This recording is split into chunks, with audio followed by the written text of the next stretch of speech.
आप लिहो तुम कथा। सतनाम श्री वाहिगुरु साहिब जी दोहरा। सतगुर दीनानाथ जी दया सिंध सिर मोर। अदक प्रकाशत जग भये समनह कित ओर। वाहिगुरु जी का खालसा वाहिगुरु जी की फतेह। गुरु की साजी नवाजी। गुरु खालसा साध संगत जी, आप जी अत्यंत बड़भागे हो जो महाराज श्री गुरु हरकृष्ण साहिब जी 8वें पातशाह जी दे पावन पवित्र अस्थान गुरुद्वारा श्री पंजोखरा साहब जी विखे हाजरियां भर के अपने जीवन दीयां कीमती घड़ियां सफलियां कर रहे हो। ये महाराज श्री गुरु हरकृष्ण साहिब जी का वो अस्थान है जिथे गरीब नवाज सच्चे पातशाह जी ने गूंगियां तो गीता के अर्थ करवा दिते। पिंगल पर्वत पार परे खल चतुर्भ कीता। अंधले त्रे भावन सूझिया गुर भेट पुनीता। धन महाराज श्री गुरु हरकृष्ण साहब जी के चरणों च सुरती जोड़िए जो गुर इतिहास की लड़ीवार कथा चल रही है गुरु दरबार विखे। धन सतगुरु महाराज गुरु अमरदास साहिब जी भले अमरदास गुण तेरे तेरी उपमा तोए बन आवे। गुरु अमरदास महाराज वर्गा संसार ते लभना असंभव है। उन्हां वर्गा कोई है ही नहीं। उन्हां दी उपमा उन्हां ही बन आउंदी है। आओ महाराज की कथा सुनिए। महाकवि भाई साहब भाई संतोख सिंह जी कविराज चूड़ामणि कवि वो सतगुरां की कथा लिख रहे ने। अनुभव विचों एक कथा आई है। ये जिहड़ा गुरप्रताप सूरज ग्रंथ है ना, ये बारे प्रोफैसर पूर्ण सिंह जी ने बचन लिखे है। प्रोफैसर पूर्ण सिंह जी कहते हैं, सिखो शुक्र करो तुहाडा कवि तुहाडा इतिहासकार तुहाडे गुरुआं की कथा लिखण वाला ध्यानी सी जिसनूं ध्यान की सिद्ध अवस्था प्राप्त सी। उसने गुरु की कथा ध्यान विचों कढ़ी है। ये किसी तुकबंदी नाल नहीं बनी। ये कथा एवें कहानियां जोड़ के नहीं बनी। ये कथा अनुभव दे विचों उतरी है। जो 10 पातशाहियां ने इस संसार का भला किया उन्हां सतगुरां दी कथा भाई साहब संतोख सिंह जी तो आप ही गुरु साहब जी ने अपने खजाने विचों ही कवि भेजिया सी। ये कथा लिखवाई है। आओ प्यारिओ गुरु अमरदास महाराज के चरणों च सुरती जोड़ के कथा सुनो। प्यार नाल आखिए सतनाम श्री वाहिगुरु साहिब जी। सतनाम श्री वाहिगुरु साहिब जी दोहरा। सतगुर दीनानाथ जी दया सिंध सिर मोर। धन गुरु अमरदास सच्चे पातशाह महाराज जी दीना दे नाथ हन, दया दे समुंदर हन, सारी दुनिया दे श्रोमणी हन। उन्हां तो वड्डा संसार ते कोई महापुरुष नहीं है। अदक प्रकाशत जग भये समन है के कित ओर। सारी दुनिया विच उन्हां दा प्रकाश हो गया। किसे पासे भी ऐसी धरती दा कोना नहीं सी जिथे गुरु अमरदास की जय जयकार नहीं सी हो रही। सारी दुनिया गुरु अमरदास जप रही सी। धन सतगुरु अमरदास साहिब जी की शोभा सारे संसार विच प्रगट हो गई। चौपाई उचित त्रिलोकी दुख के हरता। महाराज तिन्ना लोकां दे दुखां नूं दूर करन वाले हन। त्रिलोकी दे जिहड़े कलेश हन, आदियां व्याधियां उपाधियां हन, सारियां नूं महाराज नाश करन वाले हन। गोइंदवाल पर कृपा सो करता। अपनी नगरी श्री गोइंदवाल साहब ते बड़ी कृपा कीती है। गोइंदवाल गोबिंदपुरी सम जलन तीर विपास बनायो। गयो दुख दूर बरखन को सो गुरुमुख देह गुरु सुख पायो। गोइंदवाल साहब नूं गोबिंदपुरी वर्गा बना दिता। धन गुरु अमरदास साहब जी ने इस नगरी ते बड़ी कृपा की है। 12 साल तो इत्थों पहला जल लैके जाते रहे हैं। 12 ਸਾਲ ਆਪਣੇ ਗੁਰਦੇਵ ਗੁਰੂ ਅੰਗਦ ਦੇਵ ਜੀ ਨੂੰ ਇਸ਼ਨਾਨ ਕਰਾਉਣ ਲਈ ਜਲ ਇੱਥੋਂ ਲੈ ਕੇ ਜਾਂਦੇ ਸਨ ਦਰਿਆ ਬਿਆਸਾ ਤੋਂ। ਤੇ ਫਿਰ ਮਹਾਰਾਜ ਨੇ ਇੱਥੋਂ ਭੂਤਾਂ ਪ੍ਰੇਤਾਂ ਮਾੜੀਆਂ ਰੂਹਾਂ ਨੂੰ ਭਜਾ ਕੇ ਇੱਥੇ ਬੜਾ ਨਗਰ ਸੁੰਦਰ ਵਸਾਇਆ ਗੋਂਦਵਾਲ ਸਾਹਿਬ। ਇੱਥੇ ਫਿਰ ਮਹਾਰਾਜ ਜੀ ਨੇ 22 ਸਾਲ ਰਹਿ ਕੇ ਸੰਗਤਾਂ ਦਾ ਭਲਾ ਕੀਤਾ। 84 ਪੌੜੀਆਂ ਵਾਲੀ ਬੌਲੀ ਜੀਵ ਦੀ 84 ਕੱਟਣ ਵਾਸਤੇ ਤਿਆਰ ਕਰਵਾਈ। ਪਹਿਲੇ ਪੰਗਤ ਪਾਛੇ ਸੰਗਤ ਦਾ ਨਿਯਮ ਇੱਥੇ ਕਾਇਮ ਹੋਇਆ। ਅਕਬਰ ਵਰਗੇ ਬਾਦਸ਼ਾਹ ਨੰਗੀ ਪੈਰੀ ਚੱਲ ਕੇ ਆਏ। ਗੁਰੂ ਅਮਰਦਾਸ ਪਾਤਸ਼ਾਹ ਦੀ ਮਹਿਮਾ ਐਸੀ ਵਡਿਆਈ ਕੋਈ ਸੰਸਾਰ ਵਿੱਚ ਉਹਨਾਂ ਦਾ ਸ਼ਾਨੀ ਨਹੀਂ ਹੈ। ਜਿਥਾ ਅਯੁੱਧਿਆ ਰਘੁਬਰ ਪਿਆਰੀ, ਜਿਵੇਂ ਸ੍ਰੀ ਰਾਮਚੰਦਰ ਜੀ ਮਹਾਰਾਜ ਨੂੰ ਅਯੁੱਧਿਆ ਨਗਰੀ ਪਿਆਰੀ ਸੀ।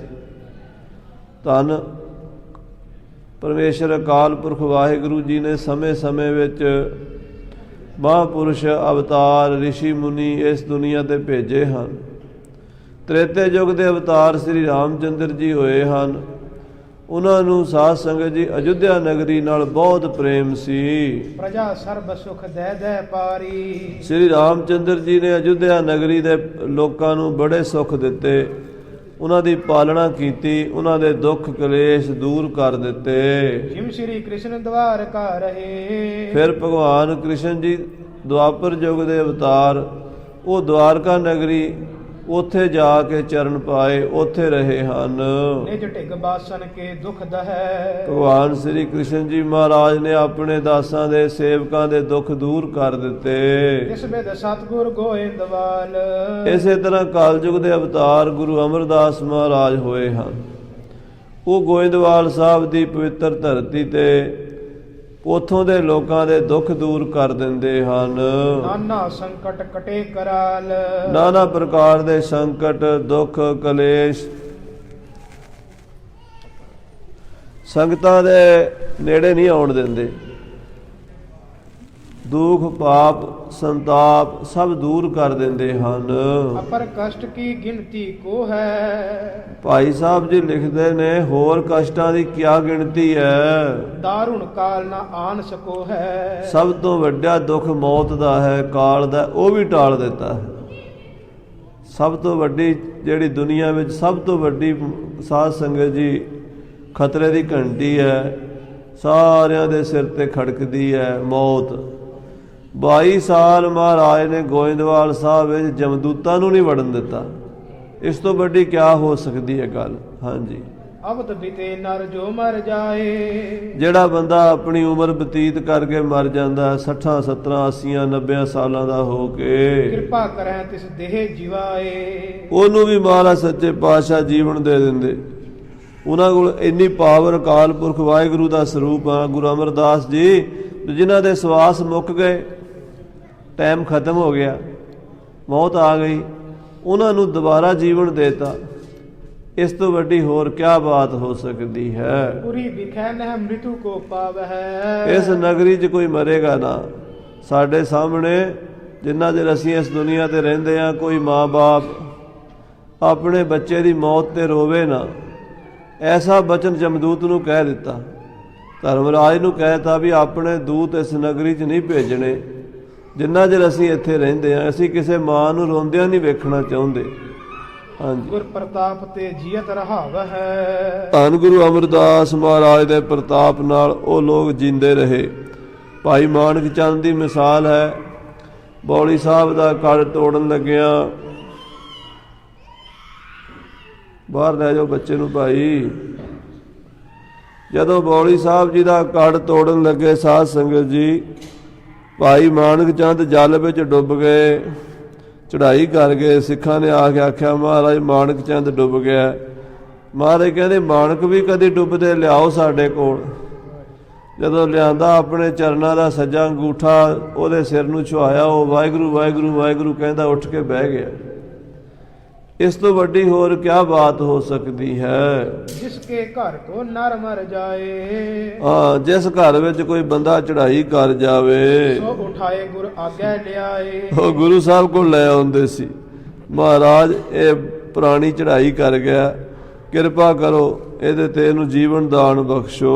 ਅਬ ਕਿਰਪਾਲ ਨਿਜ ਚਰਨ ਛੁਹਾਵਤ, ਤੇ ਸਤਿਗੁਰੂ ਇੰਨੇ ਦਿਆਲੂ ਸੀ, ਆਪਣਾ ਚਰਨ ਉਹਨੂੰ ਛੁਆ ਦਿੰਦੇ ਸਨ ਤਾਤ ਕਾਲ ਤਿਸ ਮ੍ਰਿਤਕ ਜੀਵਾਵਤ, ਤੇ ਉਹਨੂੰ ਮੁਰਦੇ ਨੂੰ ਉਸੇ ਵੇਲੇ ਜਿੰਦਾ ਕਰ ਦਿੰਦੇ ਸਨ। ਜਿਸ ਕੋ ਨਰ ਉਠਾਏ ਲੈ ਆਵਹਿ, ਜਿਹਨੂੰ ਵੀ ਕੋਈ ਲੈ ਕੇ ਆਉਂਦੇ ਸੀ ਲੋਕ, ਸੋ ਨਿਜ ਪਗ ਤੇ ਸਦਨ ਸਿਧਾਵਹਿ। ਉਹ ਜਿੰਦਾ ਹੋ ਕੇ ਤੁਰ ਜਾਂਦਾ ਸੀ, ਆਪਣੇ ਘਰ ਨੂੰ ਉੱਠ ਕੇ ਆਪਣੇ ਪੈਰਾਂ ਤੇ ਜਾਂਦਾ ਸੀ।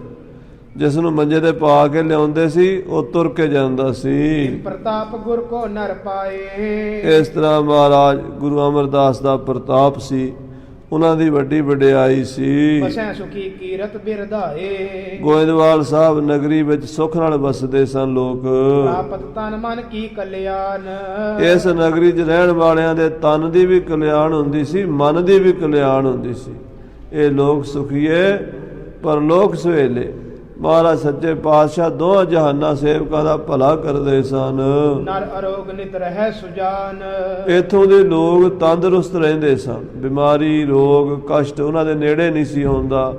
ਤੀਨੇ ਤਾਪ ਨਿਵਾਰਣ ਹਾਰਾ, ਦੁਖ ਹੰਤਾ ਸੁਖ ਰਾਸ, ਤਾਂ ਕੋ ਬਿਗਨ ਨਾ ਕੋ ਲਾਗੈ, ਜਾਂ ਕੀ ਪ੍ਰਭ ਆਗੇ ਅਰਦਾਸ।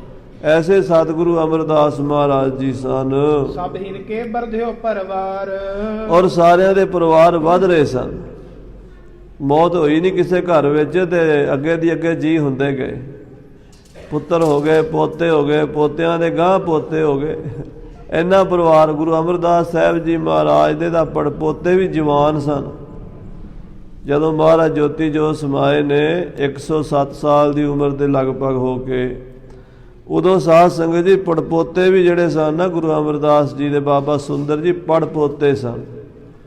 ਮਹਾਰਾਜ ਦੇ ਪੁੱਤਰ ਬਾਬਾ ਮੋਹਰੀ ਜੀ, ਮੋਹਰੀ ਦੇ ਪੁੱਤਰ ਬਾਬਾ ਆਨੰਦ ਜੀ, ਆਨੰਦ ਦੇ ਪੁੱਤਰ ਬਾਬਾ ਸੁੰਦਰ ਜੀ। ਤੇ ਬਾਬਾ ਸੁੰਦਰ ਜੀ ਨੇ ਉਹ ਸਮੇਂ ਦਾ ਸਾਰਾ ਨਕਸ਼ਾ ਖਿੱਚਿਆ ਗੁਰੂ ਗ੍ਰੰਥ ਸਾਹਿਬ ਵਿੱਚ। ਕਹੈ ਸੁੰਦਰ ਸੁਣੋ ਸੰਤੋ, ਸਭ ਜਗਤ ਪੈਰੀ ਪਾਏ ਜੀਓ। ਮਹਾਰਾਜ ਗੁਰੂ ਅਮਰਦਾਸ ਸਾਹਿਬ ਜੀ ਦੀ ਕਿਰਪਾ ਨਾਲ ਲੋਕਾਂ ਦੇ ਪਰਿਵਾਰ ਬੜੇ ਵਧੇ ਹਨ। ਭਏ ਧਨਹੀ ਨਰ ਨਾਰਦ ਦਾਰਦ ਟਾਰ, ਲੋਕ ਧਨਵਾਨ ਹੋ ਗਏ, ਮਾਲਾ ਮਾਲ ਹੋ ਗਏ। ਦਲਿੱਦਰ ਗਰੀਬੀ ਕਿਸੇ ਦੇ ਘਰ ਨਹੀਂ ਰਹੀ, ਸਾਰਿਆਂ ਦੇ ਘਰਾਂ ਦੇ ਦੁੱਖ ਕਲੇਸ਼ ਟਲ ਗਏ। ਖਾਨ ਪਾਨ ਤੇ ਅਖੁੱਟ ਭੰਡਾਰ, ਖਾਨ ਪਾਨ ਨਾਲ ਭੰਡਾਰੇ ਭਰੇ ਰਹਿੰਦੇ ਸੀ। ਘਰ ਦੇ ਵਿੱਚ ਕਿਸੇ ਚੀਜ਼ ਦੀ ਕਮੀ ਨਹੀਂ, ਦੁੱਧ ਦੀ ਕਮੀ ਨਹੀਂ, ਪੁੱਤ ਦੀ ਕਮੀ ਨਹੀਂ, ਖਾਣ ਪੀਣ ਪਹਿਨਣ ਦੀ ਕਮੀ ਨਹੀਂ ਰਹਿਣ ਦਿੱਤੀ। ਐਸੀ ਕਿਰਪਾ ਗੋਇੰਦਵਾਲ ਨਗਰੀ ਤੇ ਕੀਤੀ ਹੈ। ਮੈਂ ਚਿੰਤਾ ਕਿਸ ਹਿਰਦੈ ਮਝਾਰ, ਨਗਰ ਵਿੱਚ ਰਹਿਣ ਵਾਲੇ ਕਿਸੇ ਬੰਦੇ ਨੂੰ ਇਹ ਚਿੰਤਾ ਨਹੀਂ ਸੀ ਹੁੰਦੀ ਵੀ ਰਾਤ ਨੂੰ ਭੁੱਖੇ ਸੌਣਾ। ਕਿਸੇ ਨੂੰ ਇਹ ਫਿਕਰ ਨਹੀਂ ਸੀ ਹੁੰਦਾ ਕੱਲ ਨੂੰ ਕੀ ਬਣਨਾ। ਮਹਾਰਾਜ ਗੁਰੂ ਅਮਰਦਾਸ ਦਾ ਸਾਡੇ ਸਿਰ ਤੇ ਹੱਥ ਹੈ, ਸਾਨੂੰ ਕਾਹਦਾ ਫਿਕਰ ਹੈ। ਸਿਰ ਉੱਪਰ ਠਾਡਾ ਗੁਰਸੂਰਾ, ਨਾਨਕ ਤਾਕੇ ਕਾਰਜ ਪੂਰਾ। ਹਾਂਜੀ, ਧੰਨ ਧੰਨ ਸਤਿਗੁਰ ਕੋ ਕਹੈ, ਸਭ ਕਹਦੇ ਧੰਨ ਗੁਰੂ ਅਮਰਦਾਸ ਮਹਾਰਾਜ, ਧੰਨ ਗੁਰੂ ਅਮਰਦਾਸ ਮਹਾਰਾਜ। ਦੁਆਰੇ ਪਰ ਨਿਤ ਬੰਦਤ ਰਹੈ, ਚੁਬਾਰਾ ਸਾਹਿਬ ਦੇ ਦਰਵਾਜ਼ੇ ਤੇ ਸਾਰਾ ਪਿੰਡ ਮੱਥਾ ਟੇਕ ਕੇ ਜਾਂਦਾ ਸੀ। ਗੁਰੂ ਸਾਹਿਬ ਬਿਰਧ ਅਵਸਥਾ ਦੇ ਸਨ, ਪਰ ਇੱਕ ਕਿੱਲੀ ਫੜ ਕੇ ਇਦਾਂ ਖੜੇ ਰਹਿੰਦੇ। ਇੱਕ ਛੋਟੀ ਜਿਹੀ ਖਿੜਕੀ ਸੀ, ਉਹਦੇ ਵਿੱਚੋਂ ਦਰਸ਼ਨ ਹੁੰਦੇ ਸਾਰੇ ਨਗਰ ਵਾਸੀਆਂ ਨੂੰ। ਮਹਾਰਾਜ ਕਿੱਲੀ ਫੜ ਕੇ ਖੜੇ, ਬਿਰਧ ਅਵਸਥਾ, ਕੱਦ ਛੋਟਾ ਸੀ, ਤੇ ਭਜਨ ਕਰਦੇ 24 ਘੰਟੇ ਆਪਣੇ ਪਰਮੇਸ਼ਰ ਦੇ ਵਿੱਚ ਹੀ ਧਿਆਨ ਲੱਗਾ ਰਹਿਣਾ। ਨਾ ਖਾਣ ਦੀ, ਨਾ ਪੀਣ ਦੀ, ਨਾ ਸੰਸਾਰੀ ਵਰਤੋਂ ਵਿਹਾਰ ਦੀ। ਤੇ ਸੰਗਤਾਂ ਨੇ ਆਉਣਾ, ਦਰਸ਼ਨ ਕਰਕੇ ਨਿਹਾਲ ਹੋ ਜਾਣਾ। ਸਾਧ ਕੈ ਸੰਗ ਨਹੀਂ ਕਛ ਘਾਲ, ਦਰਸ਼ਨ ਭੇਟਤ ਕ੍ਰਿਸ਼ਨ ਜੀ ਮਹਾਰਾਜ ਨੂੰ ਮੈਂ ਪਾਇਆ। ਇਹ ਭਾਈ ਬੱਲੂ ਜੀ 22 ਸਾਲ ਗੁਰੂ ਜੀ ਦੇ ਗੜਵਈ ਰਹੇ ਹਨ, ਨਿੱਜੀ ਸੇਵਕ ਰਹੇ ਹਨ। ਉਹਨਾਂ ਨੂੰ ਸਤਿਗੁਰੂ ਜੀ ਨੇ ਆਗਿਆ ਕਰ ਰੱਖੀ ਹੈ, ਪੁਰਖ ਕੇ ਇਸਤਰੀ ਜੋ ਹੋਏ ਦੁਖੀ। ਹੈ ਭਾਈ ਬੱਲੂ, ਭਾਵੇਂ ਕੋਈ ਇਸਤਰੀ ਹੋਵੇ, ਭਾਵੇਂ ਪੁਰਸ਼ ਹੋਵੇ, ਹਿੰਦੂ ਹੋਵੇ, ਮੁਸਲਮਾਨ ਹੋਵੇ, ਗਰੀਬ ਹੋਵੇ, ਅਮੀਰ ਹੋਵੇ, ਕਿਸੇ ਜਾਤੀ ਦਾ ਹੋਵੇ, ਉਹਦੀ ਜਾਤ ਨਹੀਂ ਦੇਖਣੀ, ਉਹਦਾ ਧਰਮ ਨਹੀਂ ਦੇਖਣਾ। ਦੁਖੀ ਹੋਵੇ ਉਹਨੂੰ ਸਾਡੇ ਕੋਲ ਲੈ ਆਵੇ। ਹਾਂਜੀ, ਇਹ ਕੀ ਸੁਧ ਤਬ ਆਨ ਸੁਣਾਵੋ, ਸਾਨੂੰ ਆ ਕੇ ਦੱਸਣਾ ਹੈ ਵੀ ਪਿੰਡ ਵਿੱਚ ਕੌਣ ਬਿਮਾਰ ਹੈ, ਕੌਣ ਦੁਖੀ ਹੈ, ਕਿਹਦੇ ਘਰ ਅੱਜ ਆਟਾ ਕੋਈ ਨਹੀਂ, ਗਰੀਬੀ ਹੈ। ਸਾਨੂੰ ਦੱਸਣਾ, ਸਾਡੀ ਨਗਰੀ 'ਚ ਕੋਈ ਦੁਖੀ ਨਾ ਰਹੇ। ਇਹਨੂੰ ਕਹਿੰਦੇ ਸਾਧ ਸੰਗਤ ਜੀ ਰਾਜ। ਰਾਜ ਇਹਨੂੰ ਕਹਿੰਦੇ ਅਜੇ ਨਗਰ ਦਾ ਮਾਲਕ ਹੈ, ਮੁਲਕ ਦਾ ਮਾਲਕ ਹੈ, ਸ਼ਹਿਰ ਦਾ ਮਾਲਕ ਹੈ, ਪਿੰਡ ਦਾ ਮਾਲਕ ਹੈ, ਜਾਂ ਕਿਸੇ ਟੱਬਰ ਦਾ ਹੀ ਮਾਲਕ ਹੈ।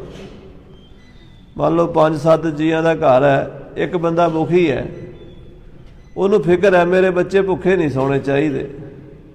ਰਾਜਾ ਸਾਰੇ ਮੁਲਕ ਦਾ ਪਿਓ ਹੁੰਦਾ, ਉਹਦਾ ਵੀ ਫਰਜ਼ ਹੈ ਵੀ ਦੇਸ਼ ਦੇ ਲੋਕ ਦੁਖੀ ਨਹੀਂ ਹੋਣੇ ਚਾਹੀਦੇ। ਇਹ ਰਾਜ ਹੈ ਗੁਰੂ ਮਹਾਰਾਜ ਦਾ। ਗੁਰਬਾਣੀ ਵਿੱਚ ਮਹਾਰਾਜ ਇਸ ਰਾਜ ਦੀ ਗੱਲ ਕੀਤੀ ਹੈ, ਇਹ ਹੋਆ ਹਲੇਮੀ ਰਾਜ ਜੀ। ਜਿਹੜਾ ਖਾਲਸੇ ਦਾ ਰਾਜ ਹੈ ਇਹ ਵੀ ਮਹਾਰਾਜ ਨੇ ਇਸੇ ਤਰ੍ਹਾਂ ਦਾ ਬਣਾਉਣਾ ਹੈ। ਮਹਾਰਾਜ ਸੱਚੇ ਪਾਤਸ਼ਾਹ ਦਾ ਬਚਨ ਹੈ, ਸਗਲ ਸ੍ਰਿਸ਼ਟ ਪ੍ਰਜਾ ਸੁਖੀ ਹੋਏ ਬਿਰਾਜੈ। ਸਾਰੀ ਦੁਨੀਆ ਸੁਖੀ ਹੋਵੇਗੀ, ਕੋਈ ਭੁੱਖਾ ਨਹੀਂ ਸੌਵੇਗਾ। ਪਰਮੇਸ਼ਰ ਅਕਾਲ ਪੁਰਖ ਗੁਰੂ ਨਾਨਕ ਦੇਵ ਜੀ ਸਤਿਯੁਗ ਵਰਤਾ ਦੇਣਗੇ। ਇਹ ਬਚਨ ਲਿਖੇ ਹੋਏ ਨੇ, ਮੈਂ ਗੋਲੋਂ ਨਹੀਂ ਬੋਲ ਰਿਹਾ, ਕਿ ਅਕਾਲ ਪੁਰਖ ਦੇ ਹੁਕਮ ਨਾਲ ਸਤਿਯੁਗ ਵਰਤੇਗਾ। ਸਾਰੀ ਦੁਨੀਆ, ਸਾਰੀ ਪ੍ਰਜਾ, ਸਾਰੇ ਸੰਸਾਰ 'ਚ ਧਰਮ ਦਾ ਵਰਤਾਰਾ ਹੋਵੇਗਾ। ਕੋਈ ਝੂਠ ਨਹੀਂ ਬੋਲੇਗਾ, ਕੋਈ ਕਪਟ ਨਹੀਂ ਕਰੇਗਾ, ਕੋਈ ਛਲ ਨਹੀਂ ਕਰੇਗਾ। ਐਸਾ ਵਰਤਾਰਾ, ਇਹ ਹਲੋਆ ਹਲੇਮੀ ਰਾਜ ਜੀਓ। ਇਹ ਹਲੀਮੀ ਦਾ, ਨਿਮਰਤਾ ਦਾ, ਪਿਆਰ ਦਾ ਰਾਜ ਹੋਵੇਗਾ। ਗੁਰੂ ਅਮਰਦਾਸ ਪਾਤਸ਼ਾਹ ਗੋਇੰਦਵਾਲ ਸਾਹਿਬ ਵਿੱਚ ਰਾਜ ਕੀਤਾ ਹੈ। ਕਹਿੰਦੇ ਬੱਲੂ ਕੋਈ ਭੁੱਖਾ ਨਾ ਸੌਂ ਜਾਵੇ, ਕੋਈ ਦੁਖੀ ਨਾ ਹੋਵੇ, ਕਿਸੇ ਦੇ ਘਰ ਗਰੀਬੀ ਪਰੇਸ਼ਾਨੀ ਕਿਸੇ ਤਰ੍ਹਾਂ ਦੀ ਸਾਨੂੰ ਆ ਕੇ ਦੱਸੋ। ਕਹਿ ਹਮ ਸੋ ਤੇ ਕਸ਼ਟ ਮਿਟਾਵੋ, ਸਾਨੂੰ ਦੱਸੀ ਅਸੀਂ ਉਹਦਾ ਕਸ਼ਟ ਦੂਰ ਕਰ ਦਈਏ। ਵਿਧਵਾ ਬਸਤਪੁਰੀ ਛਤਰਾਨੀ। ਸ੍ਰੀ ਗੋਇੰਦਵਾਲ ਸਾਹਿਬ ਇੱਕ ਵਿਧਵਾ ਇਸਤਰੀ ਜਿਹਦਾ ਪਤੀ ਅਕਾਲ ਚਲਾਣਾ ਕਰ ਚੁੱਕਾ ਸੀ, ਖਤਰਾਣੀ ਸੀ ਜਾਤ ਦੀ, ਪਤੀ ਕੋਈ ਨਹੀਂ ਸੀ, ਵਿਚਾਰੀ ਵਿਧਵਾ ਸੀ। ਪੁੱਤੋ ਏਕ ਨੰਦਨ ਸੁਖਦਾਨੀ। ਬਸ ਇੱਕ ਪੁੱਤਰ ਸੀ ਉਹਦੇ ਕੋਲ, ਮਾਂ ਪੁੱਤਰ ਦੋਵੇਂ ਰਹਿੰਦੇ ਸਨ। ਬਹੁਤ ਛੋਟਾ ਪਰਿਵਾਰ ਸੀ, ਇੱਕੋ ਹੀ ਬੱਚਾ ਸੀ। ਮਹਾ ਕਸ਼ਟ ਤੇ ਸੁਤ ਕੋ ਪਾਲਾ। ਉਹ ਮਾਂ ਨੇ ਬੜੇ ਕਸ਼ਟਾਂ ਨਾਲ ਮਿਹਨਤਾਂ ਕਰਕੇ, ਲੋਕਾਂ ਦੇ ਘਰ ਭਾਂਡੇ ਮਾਂਜ ਕੇ, ਮਿਹਨਤ ਮਜ਼ਦੂਰੀ ਕਰਕੇ, ਕੰਮ ਕਰਕੇ ਆਪ ਆਪਣੇ ਬੱਚੇ ਨੂੰ ਪਾਲਿਆ। ਹਾਂਜੀ, ਬਿਨ ਭਰਤਾ ਤੇ ਪ੍ਰਿਯ ਸੋ ਵਿਸਾਲਾ। ਪਤੀ ਤੋਂ ਬਿਨਾਂ ਬੱਚੇ ਨੂੰ ਪਾਲਣਾ ਬੜਾ ਔਖਾ ਹੁੰਦਾ ਇਸਤਰੀ ਵਾਸਤੇ। ਉਹਨੇ ਆਪਣੇ ਪੁੱਤਰ ਨੂੰ ਪਾਲਿਆ ਵੀ ਮੇਰਾ ਬੁਢੇਪੇ ਦਾ ਸਹਾਰਾ ਬਣੇਗਾ, ਮੈਂ ਇਹਦਾ ਵਿਆਹ ਕਰਾਂਗੀ, ਇਹਦੇ ਬੱਚੇ ਹੋਣਗੇ, ਮੇਰਾ ਪਰਿਵਾਰ ਅੱਗੇ ਚੱਲੇਗਾ। ਇਹ ਉਹ ਜਾਣ ਕੇ ਉਸ ਮਾਂ ਨੇ ਇਕਲੌਤਾ ਪੁੱਤਰ ਪਾਲਿਆ ਹੈ। ਇੱਕ ਦੋਏ ਦਿਨ ਤਿਸ ਕੋ ਤਪਿਆ ਵਾ। ਪਰਮੇਸ਼ਰ ਦੀ ਖੇਡ ਹੋਈ, ਉਹਨੂੰ ਬੱਚੇ ਨੂੰ ਬੁਖਾਰ ਹੋ ਗਿਆ। ਇੱਕ ਦੋ ਦਿਨ ਤਾਪ ਚੜਿਆ ਬੜੇ ਜ਼ੋਰ ਦੇ ਨਾਲ। ਤਾਤਕਾਲ ਤਿਸ ਤਨ ਬਿਨ ਸਾਵਾ। ਬੁਖਾਰ ਐਸਾ ਭਿਆਨਕ ਸੀਗਾ, ਦੂਸਰੇ ਤੀਸਰੇ ਦਿਨ ਬੱਚੇ ਦੀ ਮੌਤ ਹੋ ਗਈ, ਚੜ੍ਹਾਈ ਕਰ ਗਿਆ। ਆਦੀ ਨਿਸਾਹੁਤੀ ਤਿਸ ਕਾਲਾ। ਜਦੋਂ ਬੱਚੇ ਦੇ ਪ੍ਰਾਣ ਛੁੱਟੇ, ਬੱਚੇ ਦੀ ਮੌਤ ਹੋਈ, ਅੱਧੀ ਰਾਤ ਦਾ ਟਾਈਮ ਸੀਗਾ। ਅੱਧੀ ਰਾਤ ਗੋਇੰਦਵਾਲ ਸਾਹਿਬ ਦੇ ਵਿੱਚ ਖਤਰਾਣੀ ਦਾ ਬੱਚਾ ਮਰ ਗਿਆ। ਰੁਦਤ ਬ੍ਰਿਦਾ ਪਿਖ ਸੁਤ ਗ੍ਰਸ ਕਾਲਾ। ਆਪਣੇ ਪੁੱਤਰ ਦੀ ਮੌਤ ਵੇਖ ਕੇ ਮਾਂ ਦੀਆਂ ਚੀਕਾਂ ਨਿਕਲ ਗਈਆਂ, ਵੈਣ ਪਾਣ ਲੱਗ ਪਈ, ਉੱਚੀ ਉੱਚੀ ਰੋਣ ਲੱਗ ਪਈ। ਸ਼ੋਕ ਕਰਤ ਬਿਰਲਾਪ ਪੁਕਾਰਾ। ਸ਼ੋਕਾਤੁਰ ਹੋ ਕੇ ਬਿਰਲਾਪ ਕਰਦੀ ਹੈ, ਪੁਕਾਰ ਕਰਦੀ ਹੈ, ਹਾਏ ਹਾਏ ਕਰਕੇ ਰੋਂਦੀ ਹੈ। ਹੇ ਸੁਤ ਮੈਂ ਅਬ ਲੋ ਤੁਝ ਪਾਰਾ। ਇਹ ਪੁੱਤਰ ਮੈਂ ਤੈਨੂੰ ਅੱਜ ਤੱਕ ਬੜੀ ਮਿਹਨਤ ਨਾਲ ਪਾਲਿਆ, ਬੜੇ ਤਰੱਦਦ ਨਾਲ ਪਾਲਿਆ ਹੈ। ਸੁਖ ਤੇ ਰੋ ਨਹਿ ਦੇਖਨ ਕੀਨਾ। ਵੇ ਪੁੱਤਰਾ ਮੈਂ ਤੇਰਾ ਸੁੱਖ ਨਹੀਂ ਵੇਖ ਸਕੀ। ਤੇਰੀ ਜਵਾਨੀ ਦਾ ਸਮਾਂ, ਤੇਰੇ ਵਿਆਹ ਕਰਨਾ ਸੀ, ਤੇਰੇ ਬੱਚੇ ਹੋਣੇ ਸੀ, ਜਿਹੜੀਆਂ ਮੈਂ ਆਸਾਂ ਲਾਈ ਬੈਠੀ ਸੀ, ਜਿਹੜੇ ਮੈਂ ਸੁਪਨੇ ਸੰਜੋਏ ਸਨ, ਉਹ ਮੇਰੇ ਵਿੱਚ ਹੀ ਰਹਿ ਗਏ। ਤੂੰ ਮੇਰੇ ਸਾਰੇ ਸੁੱਖ ਲੈ ਕੇ ਚਲਾ ਗਿਆ ਹੈ। ਤਯੋ ਕਹਾ ਤੂੰ ਮੋਹਿ ਬਹੀਨਾ। ਵੇ ਪੁੱਤਰਾ ਤੂੰ ਮੈਨੂੰ ਛੱਡ ਕੇ ਕਿਉਂ ਚਲਾ ਗਿਆ? ਮੈਨੂੰ ਲੈ ਜਾਂਦਾ, ਮੈਂ ਮਰ ਜਾਂਦੀ ਤੇ ਤੂੰ ਬਚ ਜਾਂਦਾ। ਆਪਣੇ ਸੰਗ ਲੈ ਹੋ ਹੇ ਨੰਦਨ। ਵੇ ਪੁੱਤਰਾ ਮੈਨੂੰ ਨਾਲ ਲੈ ਚੱਲ, ਮੈਂ ਤੇਰੇ ਤੋਂ ਬਿਨਾਂ ਨਹੀਂ ਜੀ ਸਕਦੀ। ਇਸ ਤਰ੍ਹਾਂ ਵੈਣ ਪਾਉਂਦੀ ਰੋਂਦੀ ਹੈ। ਮੈਂ ਕਰ ਹੋ ਨਿਜ ਪ੍ਰਾਣ ਨਿਕੰਦਨ। ਪੁੱਤਰ ਮੈਂ ਆਪਣੇ ਪ੍ਰਾਣ ਦੇ ਦਿਆਂਗੀ, ਮੈਂ ਮਰ ਜਾਵਾਂਗੀ, ਮੈਂ ਸੜ ਜਾਵਾਂਗੀ। ਏਦਾਂ ਵੈਣ ਪਾਉਂਦੀ, ਰਾਤ ਦਾ ਟਾਈਮ ਚੀਕਾਂ ਮਾਰਦੀ, ਦੁਹਾਈਆਂ ਪਾਉਂਦੀ, ਸਾਰੇ ਪਿੰਡ 'ਚ ਉਹਦੀ ਆਵਾਜ਼ ਗੂੰਜੀ ਹੈ। ਕਹਾਂ ਕਰੋ ਜੀ ਕਹਿ ਪਛਤਾਤੀ। ਮੈਂ ਜੀ ਕੇ ਕੀ ਕਰਾਂਗੀ? ਮੈਂ ਕੀ ਲੈਣਾ ਇਸ ਜ਼ਿੰਦਗੀ ਤੋਂ? ਮੇਰਾ ਕਾਹਦਾ ਜੀਵਨ ਹੈ? ਮੇਰਾ ਲਾਲ ਚਲਾ ਗਿਆ, ਮੇਰਾ ਪੁੱਤਰ ਚਲਾ ਗਿਆ। ਇੱਕ ਅਲੰਬ ਤੂੰ ਮਮ ਸੁਖ ਥਾਤੀ। ਏ ਪੁੱਤਰਾ ਤੂੰ ਇੱਕੋ ਹੀ ਮੇਰਾ ਆਸਰਾ ਸੀ, ਮੇਰਾ ਪੁੱਤਰ ਸੀ, ਮੇਰੇ ਸੁੱਖਾਂ ਦੀ ਥੈਲੀ ਤੂੰ ਹੀ ਸੀ। ਇਤਿਆਜਕ ਬਹੁ ਊਚ ਪੁਕਾਰਤ। ਏਦਾਂ ਮਾਂ ਰਾਤ ਨੂੰ ਰੋਂਦੀ, ਹਾਏ ਹਾਏ ਕਰਦੀ, ਵੈਣ ਪਾਉਂਦੀ, ਉੱਚੀਆਂ ਚੀਕਾਂ ਮਾਰਦੀ ਹੈ। ਮਹਾਸ਼ੋਕ ਮਹਿ ਕੇਸ ਉਖਾਰਤ, ਆਪਣੇ ਸਿਰ ਦੇ ਕੇਸ ਪੁੱਟਦੀ ਹੈ, ਮੂੰਹ ਦੇ ਉੱਤੇ ਜ਼ੋਰ ਜ਼ੋਰ ਦੀ ਥਪੇੜੇ ਮਾਰਦੀ ਹੈ, ਹਾਏ ਹਾਏ ਕਰਦੀ ਹੈ। ਸਿਰ ਪੀਟਤ ਉੱਚੀ ਤੁਨ ਰੋਈ, ਸਿਰ ਪਿੱਟਦੀ ਹੈ, ਮੱਥਾ ਪਿੱਟਦੀ ਹੈ, ਉੱਚੀ ਉੱਚੀ ਰੋਈ ਹੈ। ਹੱਥ ਸੰਕਟ ਤੇ ਧੀਰ ਨਾ ਹੋਈ, ਤੇ ਉਹਨੂੰ ਆਪਣੇ ਆਪ ਤੇ ਫਿਰ ਕੰਟਰੋਲ ਨਹੀਂ ਰਿਹਾ। ਇਹ ਤਾਂ ਸਾਧ ਸੰਗਤ ਜੀ ਭਾਵੇਂ ਕਿਸੇ ਧਰਮ 'ਚ ਹੋਵੇ, ਕਿਸੇ ਜਾਤ ਵਿੱਚ ਹੋਵੇ, ਕਿਸੇ ਮਜ਼ਹਬ 'ਚ, ਇਹ ਮਾਂ ਦਾ ਦਿਲ ਤਾਂ ਫਿਰ ਮਾਂ ਦਾ ਹੀ ਦਿਲ ਹੁੰਦਾ ਹੈ। ਇਹਨੂੰ ਕੰਟਰੋਲ ਕਰਨਾ ਬਹੁਤ ਔਖਾ ਹੈ। ਮਾਂ ਦੀਆਂ ਚੀਕਾਂ ਨਿਕਲ ਗਈਆਂ। ਜਾਮ ਜਾਮਨੀ ਜਬ ਰਹਿ ਸ਼ੇਖ, ਜਦੋਂ ਅੰਮ੍ਰਿਤ ਵੇਲੇ ਦਾ ਕੋਈ 2-2:30 ਵਜੇ ਦਾ ਸਮਾਂ ਹੋਇਆ, ਸਾਧ ਸੰਗਤ ਜੀ ਜਦੋਂ ਸਤਿਗੁਰਾਂ ਦੇ ਉੱਠਣ ਦਾ ਟਾਈਮ ਹੋਇਆ, ਉਠੇ ਜਾਗ ਤਬ ਪ੍ਰਭੂ ਵਿਸ਼ੇਖ, ਮਹਾਰਾਜ ਇਸ਼ਨਾਨ ਕਰਨ ਦੇ ਲਈ ਸਤਿਗੁਰੂ ਅਮਰਦਾਸ ਸਾਹਿਬ ਜੀ ਨੇਤਰ ਖੋਲੇ ਹਨ। ਵਿਧਵਾ ਨੇ ਨਿਜ ਸੁਤ ਉਚਵਾਏ, ਉਹ ਵਿਧਵਾ ਆਪਣੇ ਬੱਚੇ ਨੂੰ ਚੁੱਕ ਕੇ ਗੁਰੂ ਦੁਆਰੇ ਪਰ ਪਾਇਓ ਆਏ। ਸਤਿਗੁਰਾਂ ਦੇ ਬੂਹੇ ਤੇ ਲੰਮਾ ਪਾਤਾ ਲਿਆ ਕੇ। ਸਤਿਗੁਰੂ ਜੀ ਮਹਾਰਾਜ ਸੱਚੇ ਪਾਤਸ਼ਾਹ ਦੇ ਉੱਠਣ ਦਾ ਟਾਈਮ ਸੀ, ਅੰਮ੍ਰਿਤ ਵੇਲਾ ਸੀ। ਉਹ ਬੀਬੀ ਰੋਂਦੀ ਪਿੱਟਦੀ ਕੁਰਲਾਉਂਦੀ ਬੱਚਾ ਚੁੱਕ ਕੇ ਚੁਬਾਰੇ ਸਾਹਿਬ ਆ ਗਈ ਤੇ ਚੁਬਾਰੇ ਸਾਹਿਬ ਦੀ ਸਰਦਲ ਦੇ ਵਿੱਚ ਬੱਚਾ ਲਟਾ ਦਿੱਤਾ। ਰੋਦਤ ਉੱਚੀ ਧੁਨ ਕੋ ਕਰਕੇ, ਤੇ ਸਤਿਗੁਰਾਂ ਦੇ ਬੂਹੇ ਤੇ ਬਹਿ ਕੇ ਉੱਚੀ ਧੁਨ ਚ ਰੋਣ ਲੱਗ ਪਈ। ਇਹ ਛਿਨਕਾਨ ਪਰੀ ਸਤਿਗੁਰ ਕਹਿ, ਉਹਦੇ ਉੱਚੇ ਉੱਚੇ ਵੈਣ, ਉਹਦੇ ਰੋਣੇ ਸਤਿਗੁਰਾਂ ਦੇ ਕੰਨੀ ਪੈ ਗਏ। ਦੁਖੀ ਬਿਲਾਪਤ ਸੁਨਤ ਕਿਰਪਾਲ, ਮਹਾਰਾਜ ਸਾਹਿਬ ਜੀ ਉਹਦਾ ਬਿਰਲਾਪ ਸੁਣ ਕੇ, ਰੋਣਾ ਪਿੱਟਣਾ ਸੁਣ ਕੇ ਸਹਿ ਨਾ ਸਕੇ ਹਿਰਦੇ ਤਿਸ ਕਾਲ। ਉਸ ਵੇਲੇ ਉਹ ਦੁੱਖ ਸਹਿ ਨਹੀਂ ਸਕੇ। ਮਹਾਂਪੁਰਸ਼ ਦਰਬੀ ਭੂਤ ਹੋ ਜਾਂਦੇ ਆ, ਦਿਆਲੂ ਹੁੰਦੇ। ਦਇਆ ਮਹਾਂਪੁਰਸ਼ ਦੀ ਨਿਸ਼ਾਨੀ ਹੈ ਸਾਧ ਸੰਗਤ ਜੀ। ਜੇ ਦਇਆ ਨਹੀਂ ਤਾਂ ਧਰਮੀ ਵੀ ਨਹੀਂ ਹੋ ਸਕਦਾ। ਧੌਲ ਧਰਮ ਦਇਆ ਕਾ ਪੂਤ। ਇਹ ਮਹਾਤਮਾ ਲੋਕ ਜਿਹੜੇ ਹੁੰਦੇ ਆ, ਇਹ ਕਿਸੇ ਨਾਲ ਛਲ ਕਪਟ ਬੇਈਮਾਨੀ ਧੋਖਾ ਕਰ ਨਹੀਂ ਸਕਦੇ। ਆਪ ਧੋਖਾ ਭਾਵੇਂ ਖਾ ਲੈਣ, ਦੂਜੇ ਨੂੰ ਧੋਖਾ ਨਹੀਂ ਦਿੰਦੇ। ਪਰ ਉਹਨਾਂ ਨੂੰ ਧੋਖਾ ਕੋਈ ਦੇ ਨਹੀਂ ਸਕਦਾ, ਪਰਮੇਸ਼ਰ ਉਹਨਾਂ ਦੇ ਅੰਗ ਸੰਗ ਹੁੰਦਾ ਹੈ। ਧੰਨ ਸ੍ਰੀ ਗੁਰੂ ਅਮਰਦਾਸ ਮਹਾਰਾਜ ਸੱਚੇ ਪਾਤਸ਼ਾਹ ਦਇਆ ਦੇ ਘਰ, ਮੇਰਾ ਦੇ ਘਰ 'ਚ ਆ ਗਏ। ਨਿਕਟ ਦੇਖ ਬੱਲੂ ਸੰਗ ਕਹਿਓ, ਕੋਲ ਭਾਈ ਬੱਲੂ ਖੜਾ ਸੀ, ਇਸ਼ਨਾਨ ਦੀ ਮਹਾਰਾਜ ਦੀ ਤਿਆਰੀ ਕਰ ਰਿਹਾ ਸੀ।